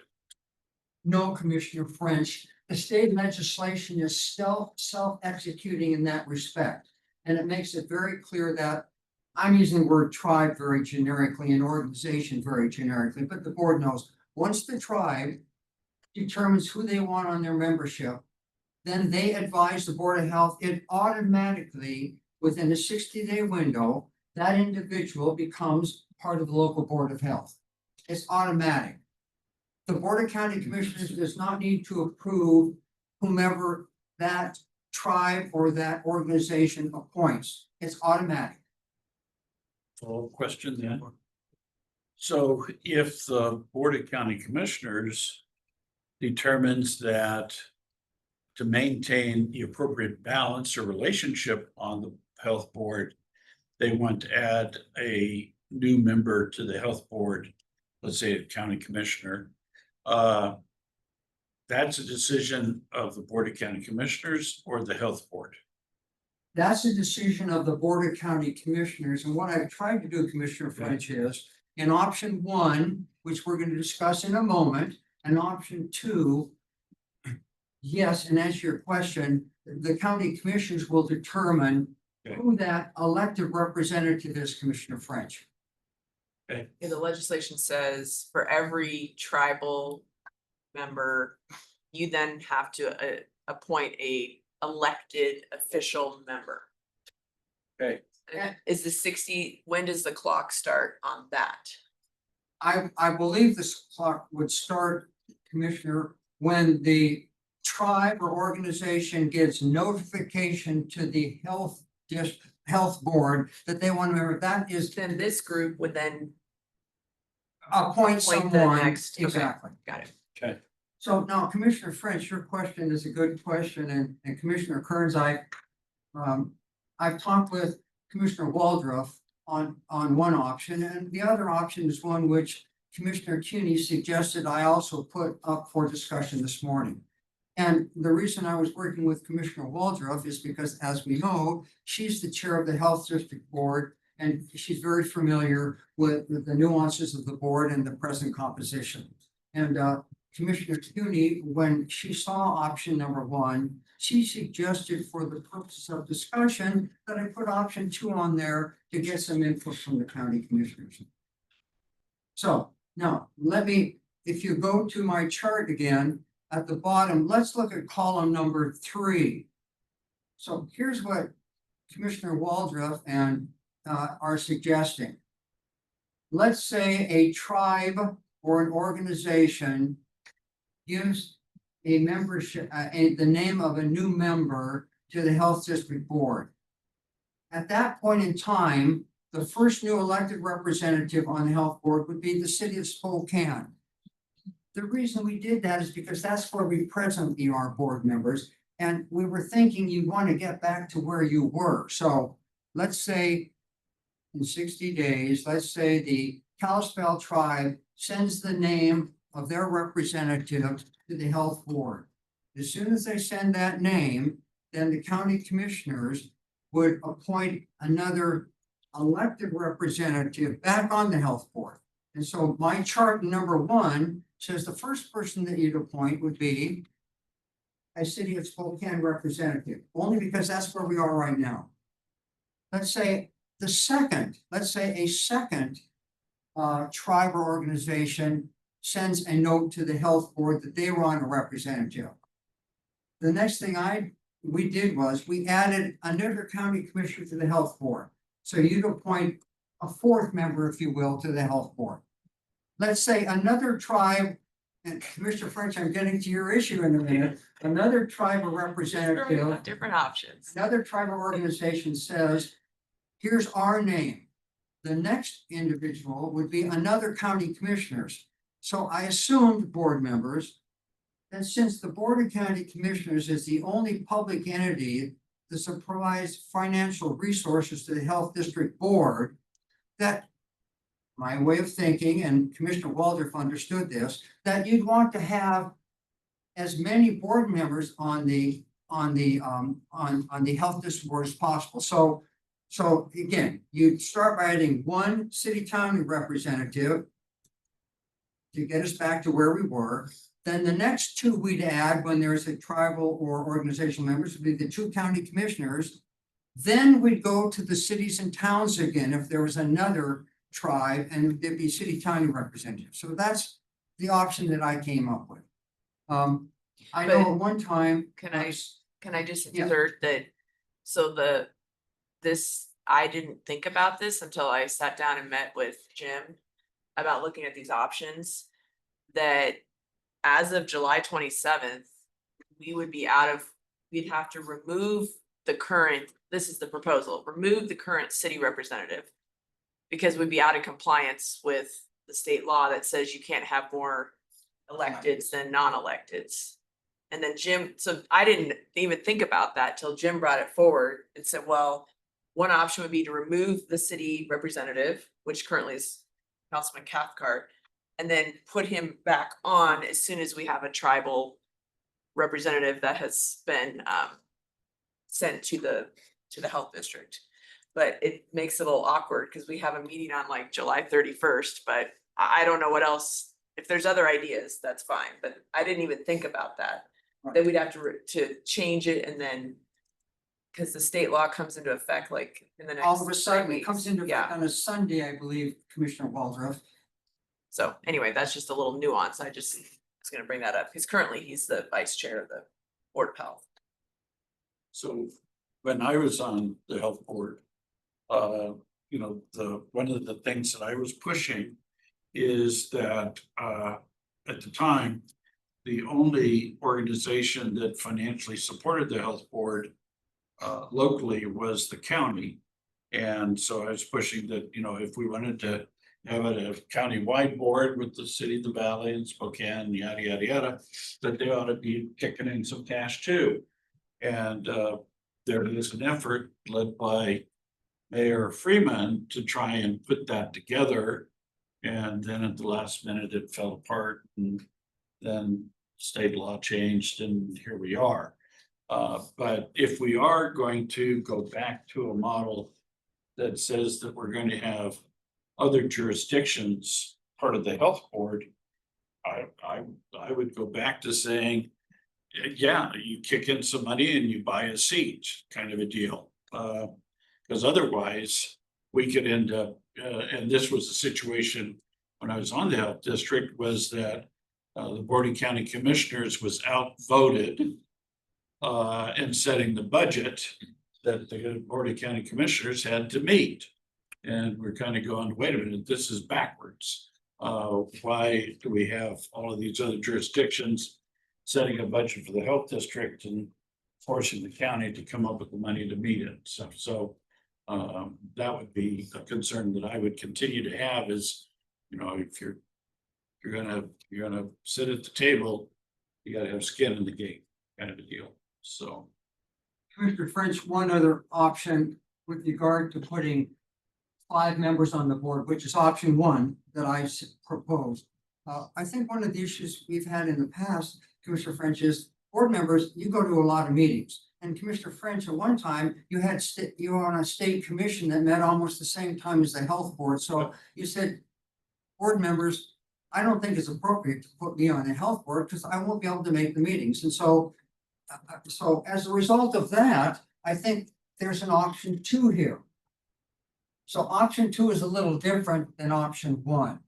And option 2 was a suggestion that Commissioner CUNY had.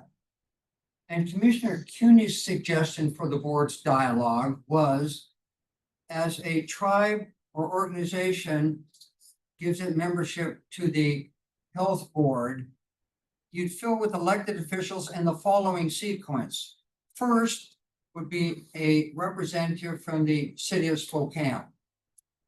Second would be a representative from the city of Spokane Valley. Third would be a representative from the small cities and towns. And I define small cities and town in the document to be the city or town other than the city of Spokane Valley. And fourth and fifth is when you add the county commissioners, and then the sixth, you go to cities and towns again. So she suggested a little change structure for discussion purposes. yeah, and I don't have any real issue with that structure as long as those jurisdictions are kicking in money. Commissioner French, this issue was one, Commissioner French, which was raised previously. And I think legal counsel then reviewed it. And I think as much as your suggestion has a lot of support, I can imagine, I think it's very problematic the way the legislation is presently drafted, particularly the new legislation, to indicate that a city or town cannot have membership on the Board of Health unless they want to financially participate in the composition of the funding of the health board. So I think as much as I'd like to support that legally, I think it's very hard uphill battle, Commissioner French. And so I would say right now, I'm sure that Mr. Folsom will revisit that issue, but I think it'd be very problematic to put that in the now.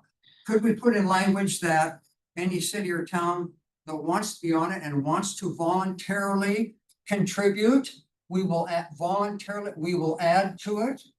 You could do that, but remember, you'd have to add another non-elected representative, so you don't have more electeds than non-elected. So you could do it the reverse way, Commissioner French, that any city or town that wants to financially participate, we will add you to the health district board. I think there's nothing making voluntarily. I think we can do that, Commissioner French. In fact, I think at one point in time, I actually had legislation drafted to that effect for the then Board of County Commissioners consideration.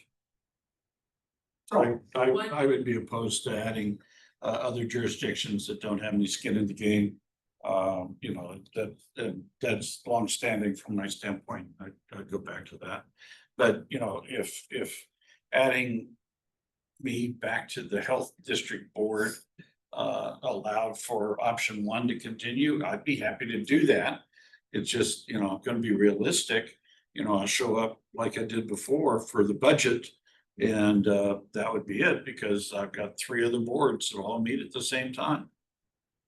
So, and we get money from those other boards. We don't get money from the health district.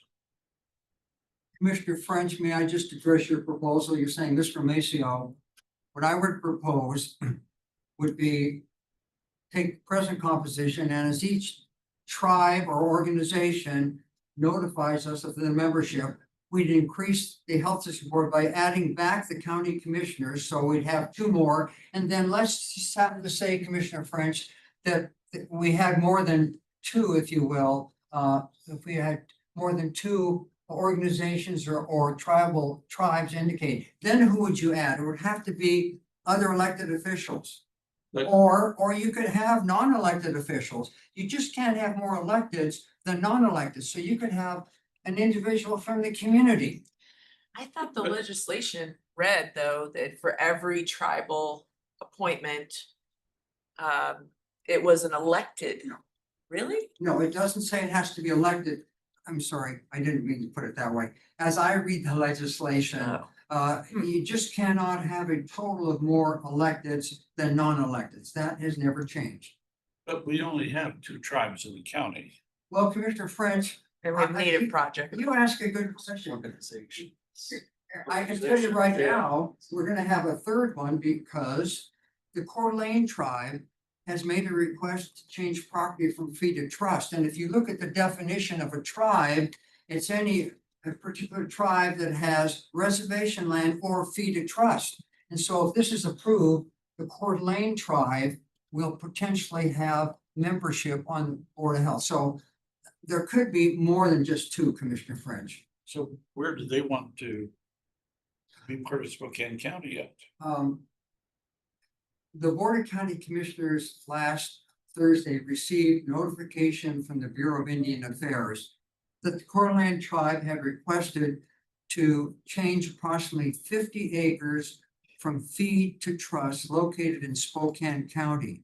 The purpose of the change, Commissioner French, is to use it as a conservation exchange property, if you will. So my point in saying this is we haven't even briefed the board on it yet because we're still putting together the necessary briefing material. But it's been our experience, Commissioner French, that the Bureau of Indian Affairs routinely approves fee to trust applications. And with regard to organizations, we know we at least have one organization, and that's the Native American Community Center. So, but there's going to be others, Commissioner French.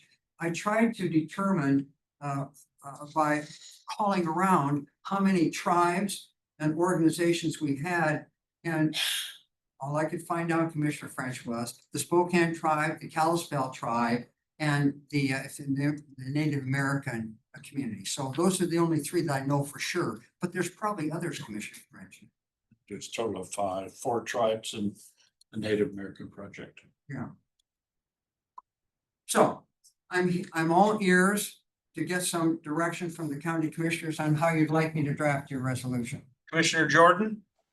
I was just gonna ask the same question about the numbers. Do we know whether there are any additional recognized tribal organizations? Or it's only the Native Project that we're aware of, but is there a way to determine if there might be others? I think both the health district attorney and myself have tried to quantify that, Commissioner Jordan. And neither one of us have been able to quantify that any more than Commissioner French just alluded to. So I apologize. That's all the information that I have.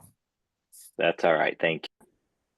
So the UCUT, as I remember, the UCUT has four tribes. You've got the Colvilles, the Nespers, Spokane, and Kalispels.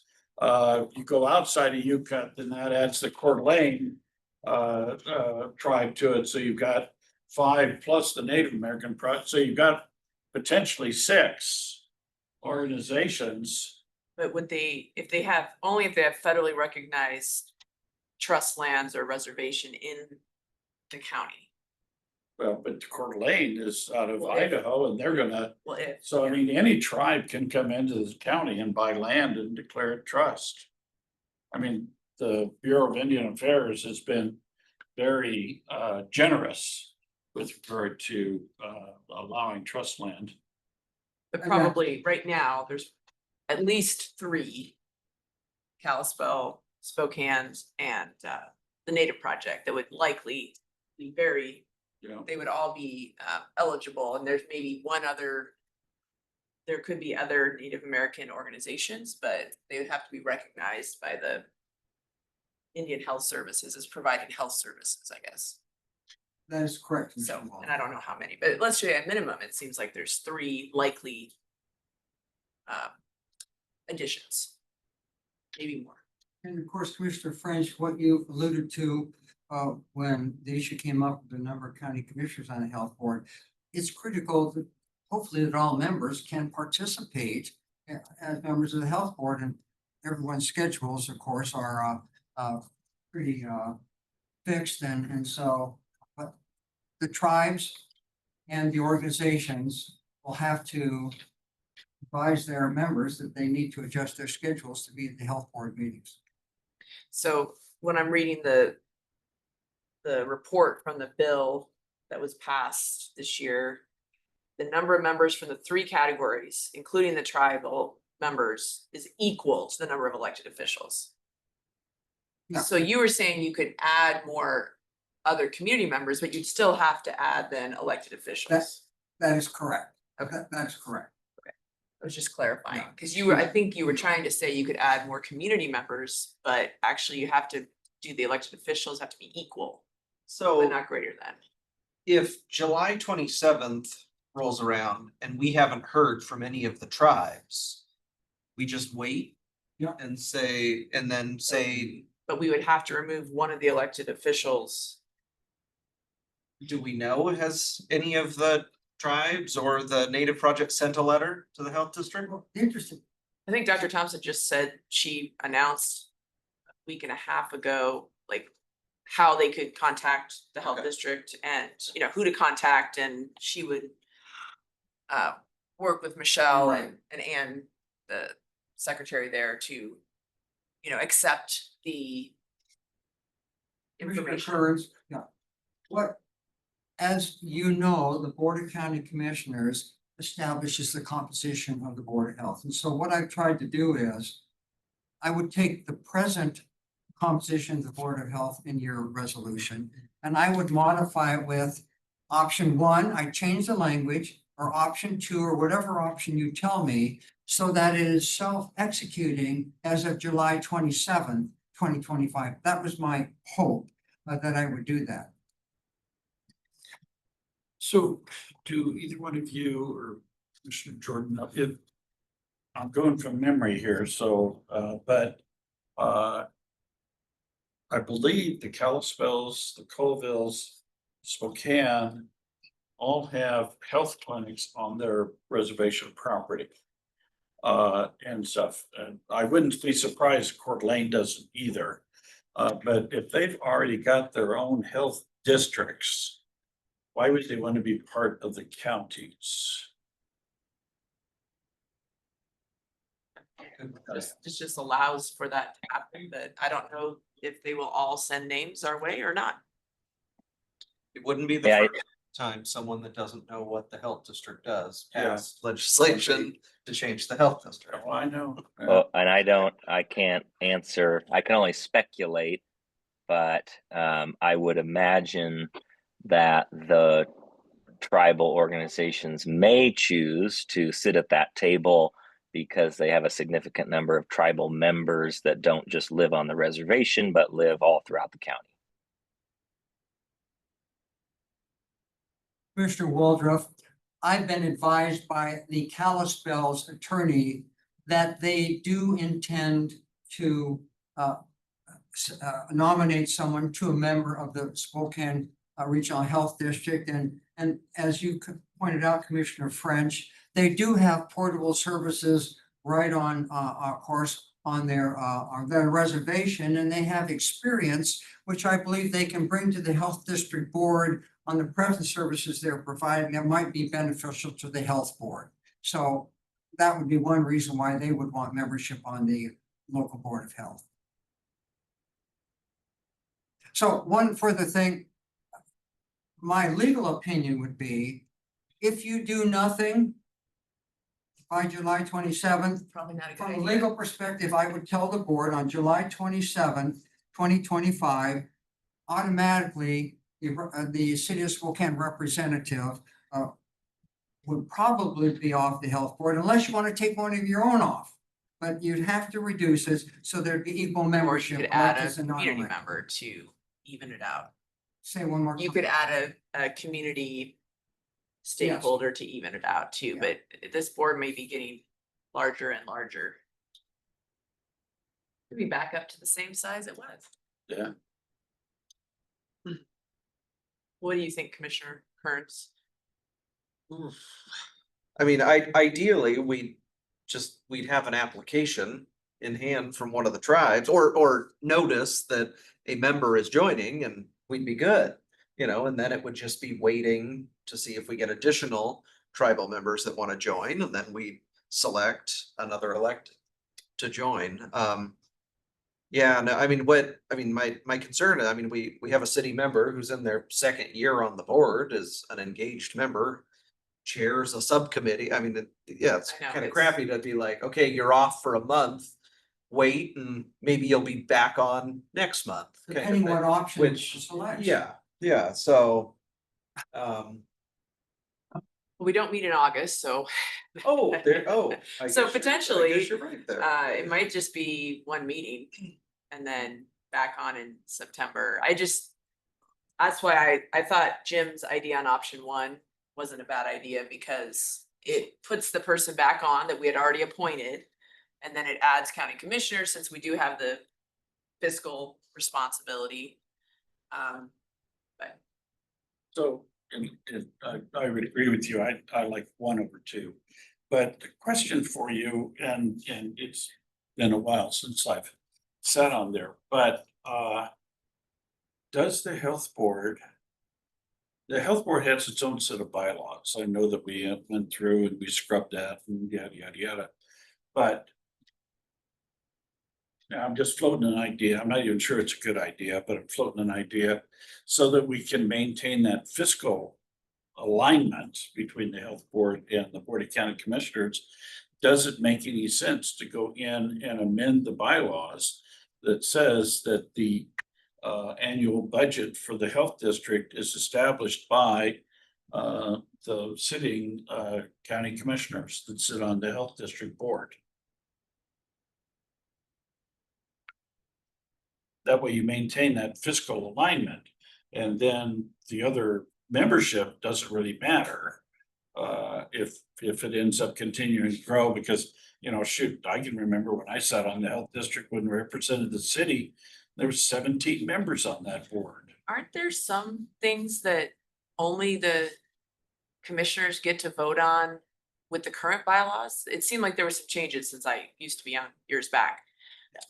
Wasn't there a time that we voted on the budget and it was just the commissioners and not the elected, the I unelected? think the budget. There's I something think but there's we been at least voted one vote. on- There's something. It in the had something to do bylaws. with the membership. It wasn't the budget. Oh, it was about the I membership. think it was about the membership. There is something in the bylaws. And I think that was because it wasn't, like, we didn't. And I'm, yeah, I'm certain it wasn't the budget, but I do remember there was something where we said the non-electeds can't vote on this that was item, me. and it might have been to seat the non-electeds or something, and so it was like, you can't approve them. vote because you're not on the board yet, so you can't, and it might have only been Charlie who was the holdout, who was the person who had served 2 years. We had to sort of vote to affirm him or something. I think it was just, it was something to that effect, I think, but no, it wasn't the budget. Well, I just wanted to get this on everyone's radar today, because we have 2 more weeks. We gotta adopt it by the 21st, because that's our last meeting before the 27th. So we have a couple weeks, we can think about it this week and look at different options. I mean, another option could be a middle ground where you start with the city, then you do a county commissioner, then you do another city. I mean, there's a lot of different options, but we just don't want to have to reopen this every time there's a new appointment. So that's what Jim was trying to do, is set up a schedule so that then it just happens without us having to reopen the resolution. Commissioner Jordan? So just to clarify for myself, so the three kind of community seats those are statutorily required other than the current city. So just doing some math, if we think that there's at least those 3 seats and then potentially 3 or more tribal applications, we would need to have most likely 6 or more elected officials on there if that occurs, correct?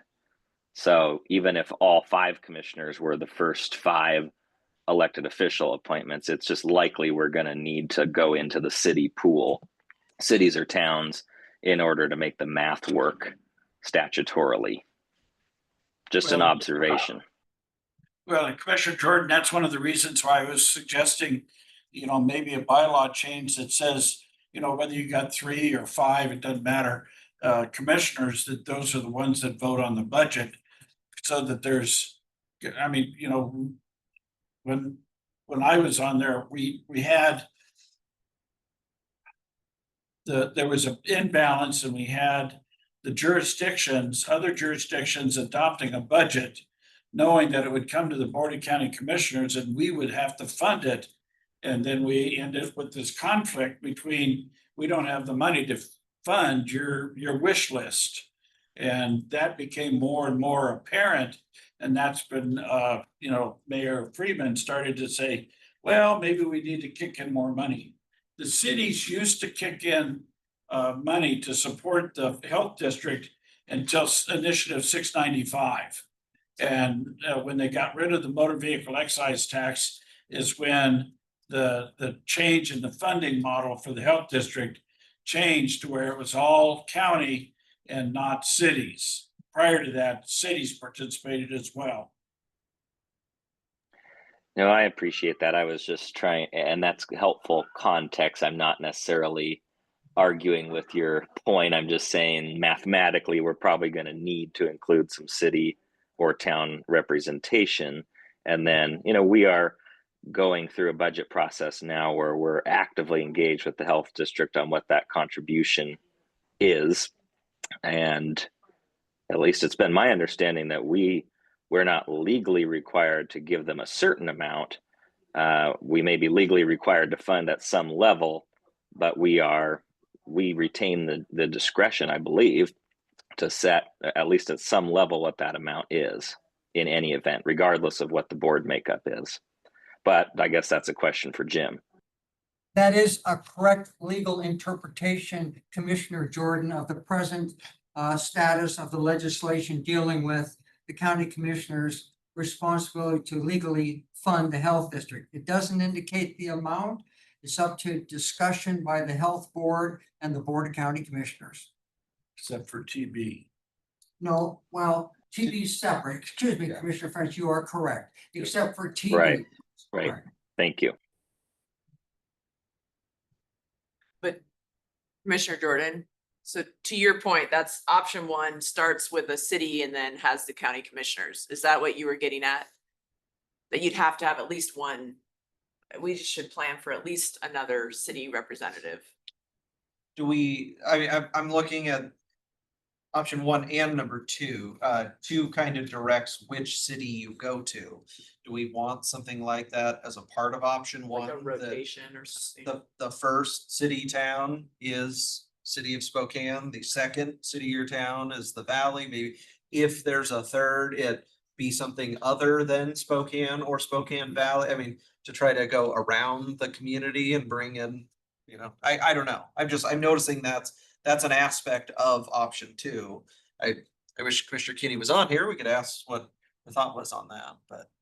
Yeah, the only challenge you have with going through a rotation is, that's assuming on every that they want to be on.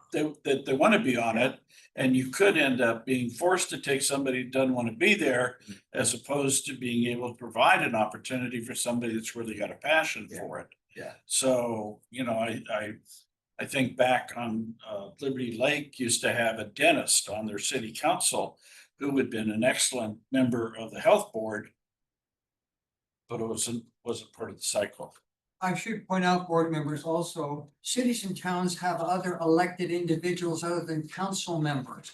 And the way the law is set up is any elected representative from a city or a town. So it might not be a council person, a treasurers, I don't know. Each one's a little different. Clerks, I don't know if they're elected or not, but that may make a difference. But county electeds have to be the commissioners, correct? That is correct. That are appointed? Well, what do we wanna do? Do Well, roll it over for a week, come back. Next. yeah, I mean, I yeah, agree option with one. Mr. Walter, I like option one. Yeah, I don't see any drawbacks. Maybe we could One, but set up a process where we take applications for the city county seat every 2 years or something, so that you could give an opportunity for, if there is somebody that has a public health background or is a physician or something that, you know, Yeah, might be more interested than others. Just a thought.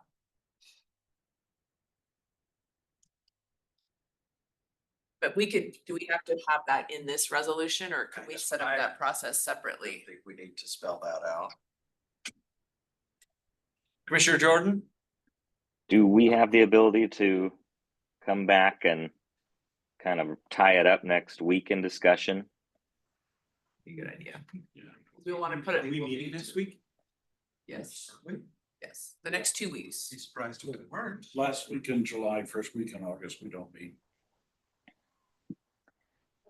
Thank you, So, Commissioner Waldron. Any changes, so get changes to Jim Um, or suggestions, and we'll bring it back next week. That'd And be hopefully fine. get it on the, Yep. get it on the agenda for the 21st. Right? That'd be fine, Commissioner Waldron. Okay. And if the board has any individual questions, please feel free to give me a call and I'll try to shepherd you through. Could we have it on the agenda for next week instead of the 21st? Cause Just in I'm case, gonna be, oh, just in case, like, well, I've got an STA conference I've gotta go Oh. to, and I won't be here on the 21st.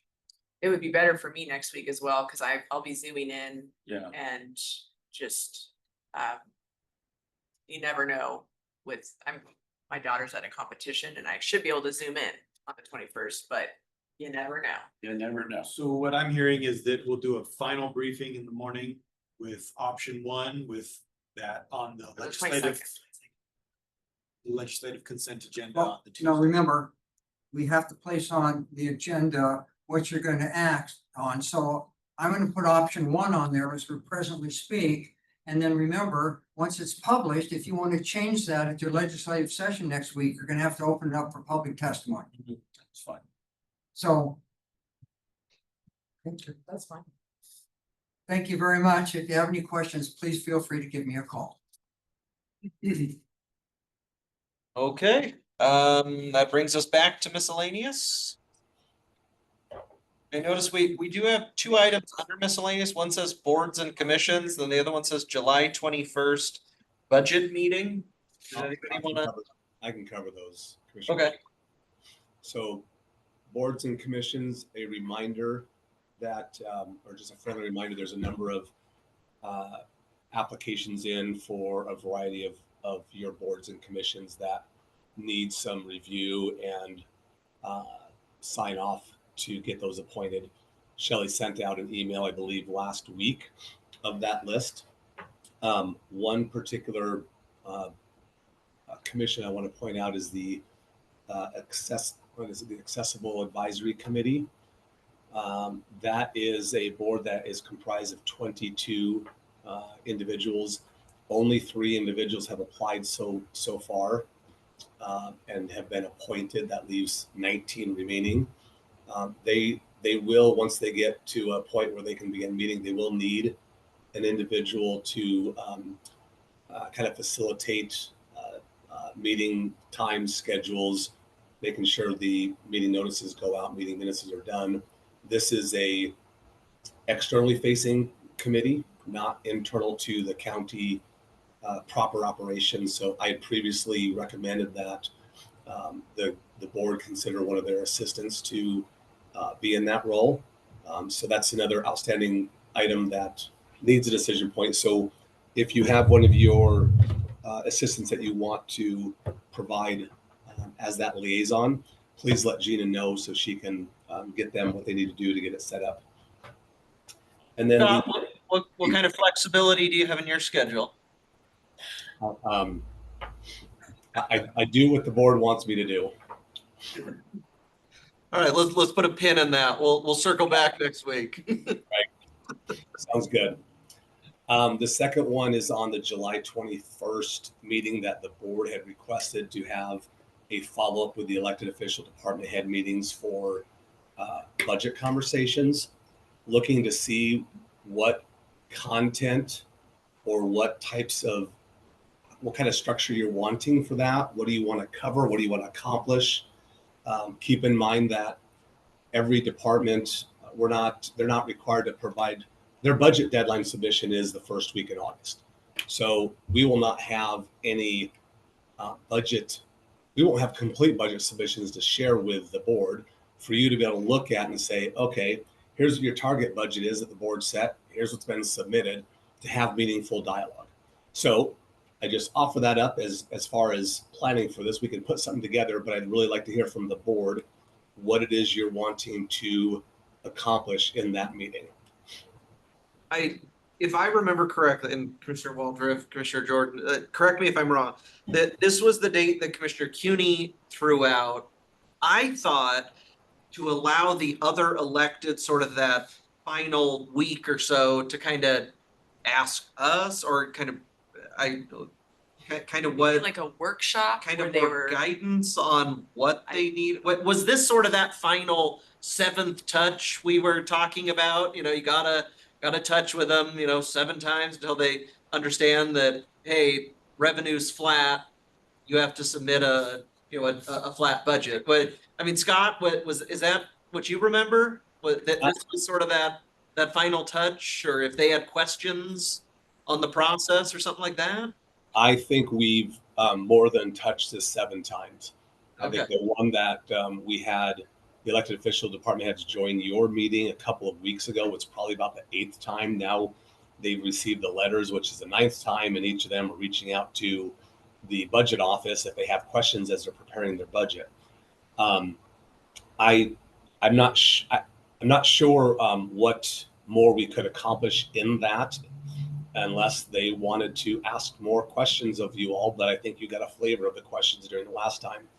I think there's going to be a lot of value as they submit their budgets, and the board gets a chance to look at the preliminary roll-ups before the September 2nd or September 1st, the September 2nd preliminary budget due date, to start bringing multiple departments in every Monday.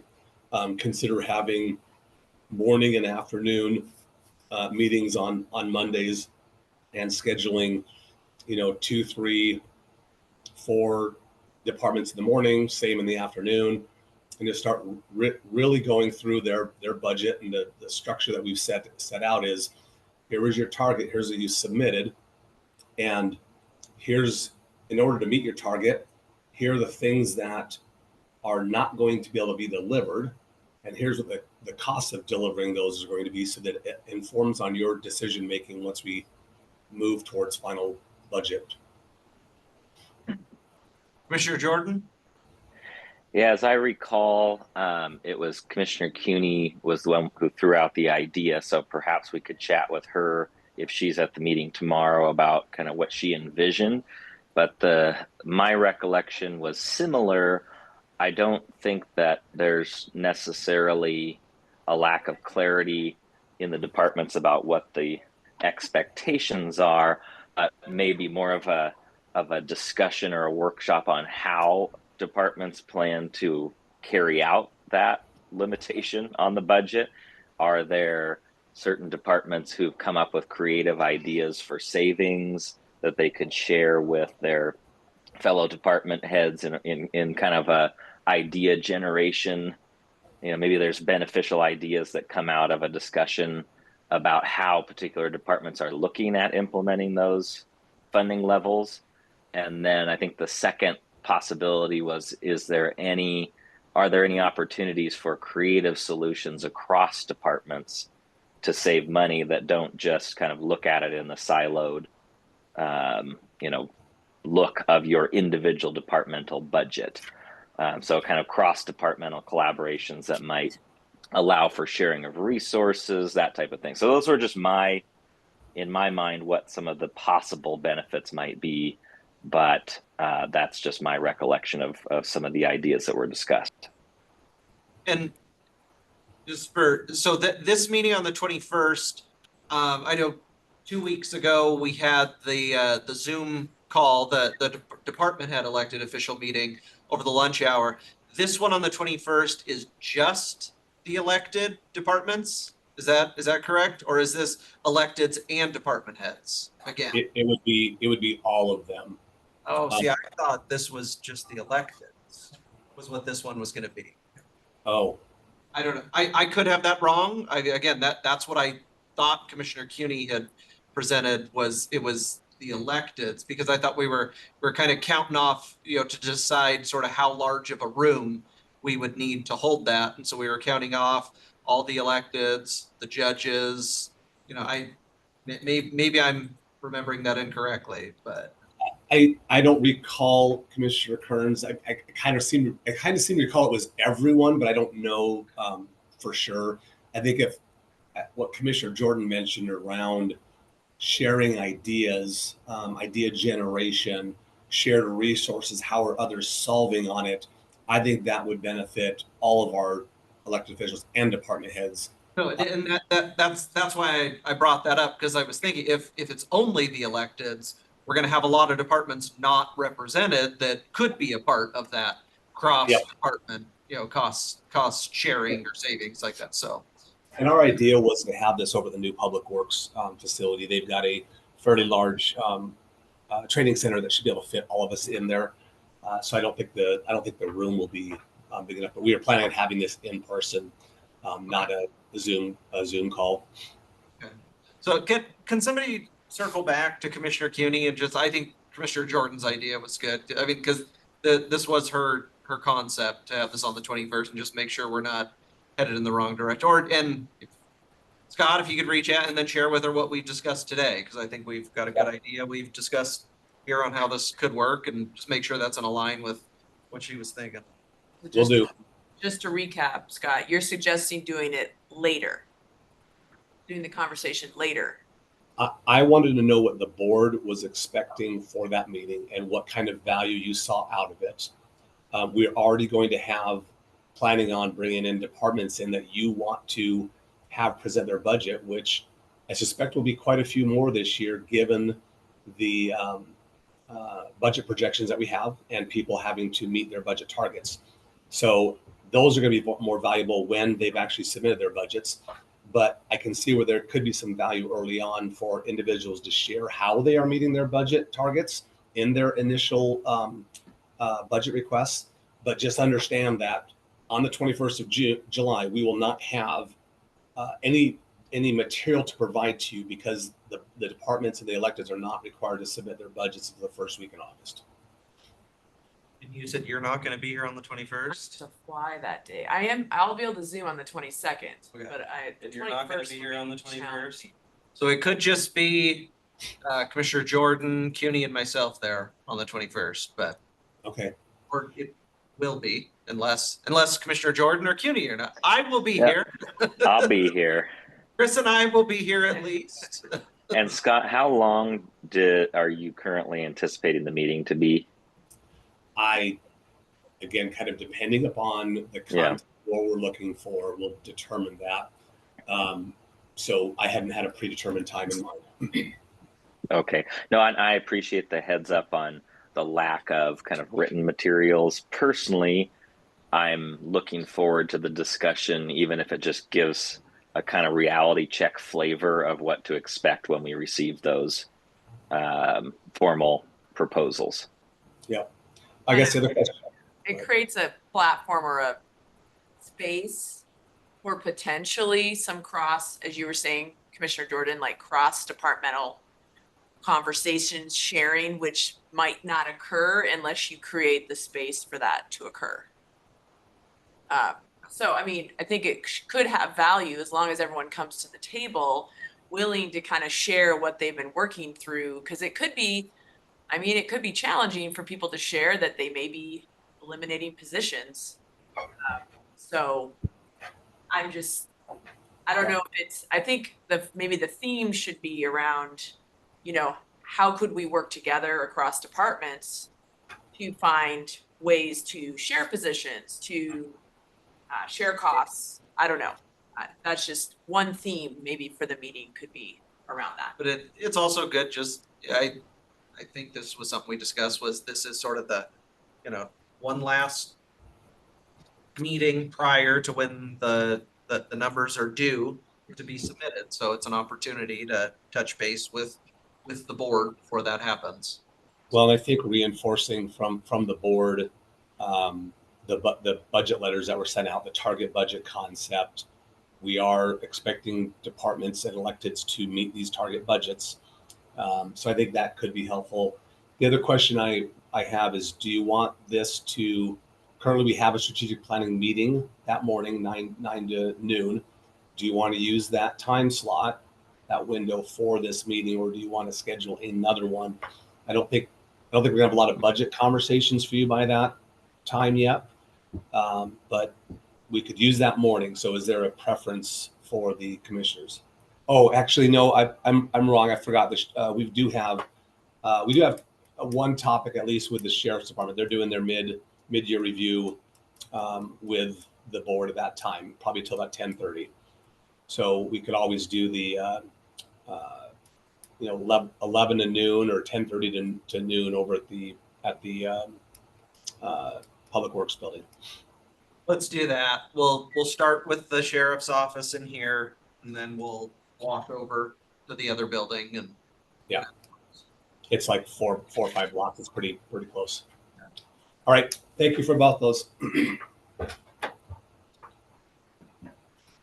Okay. Any other miscellaneous items?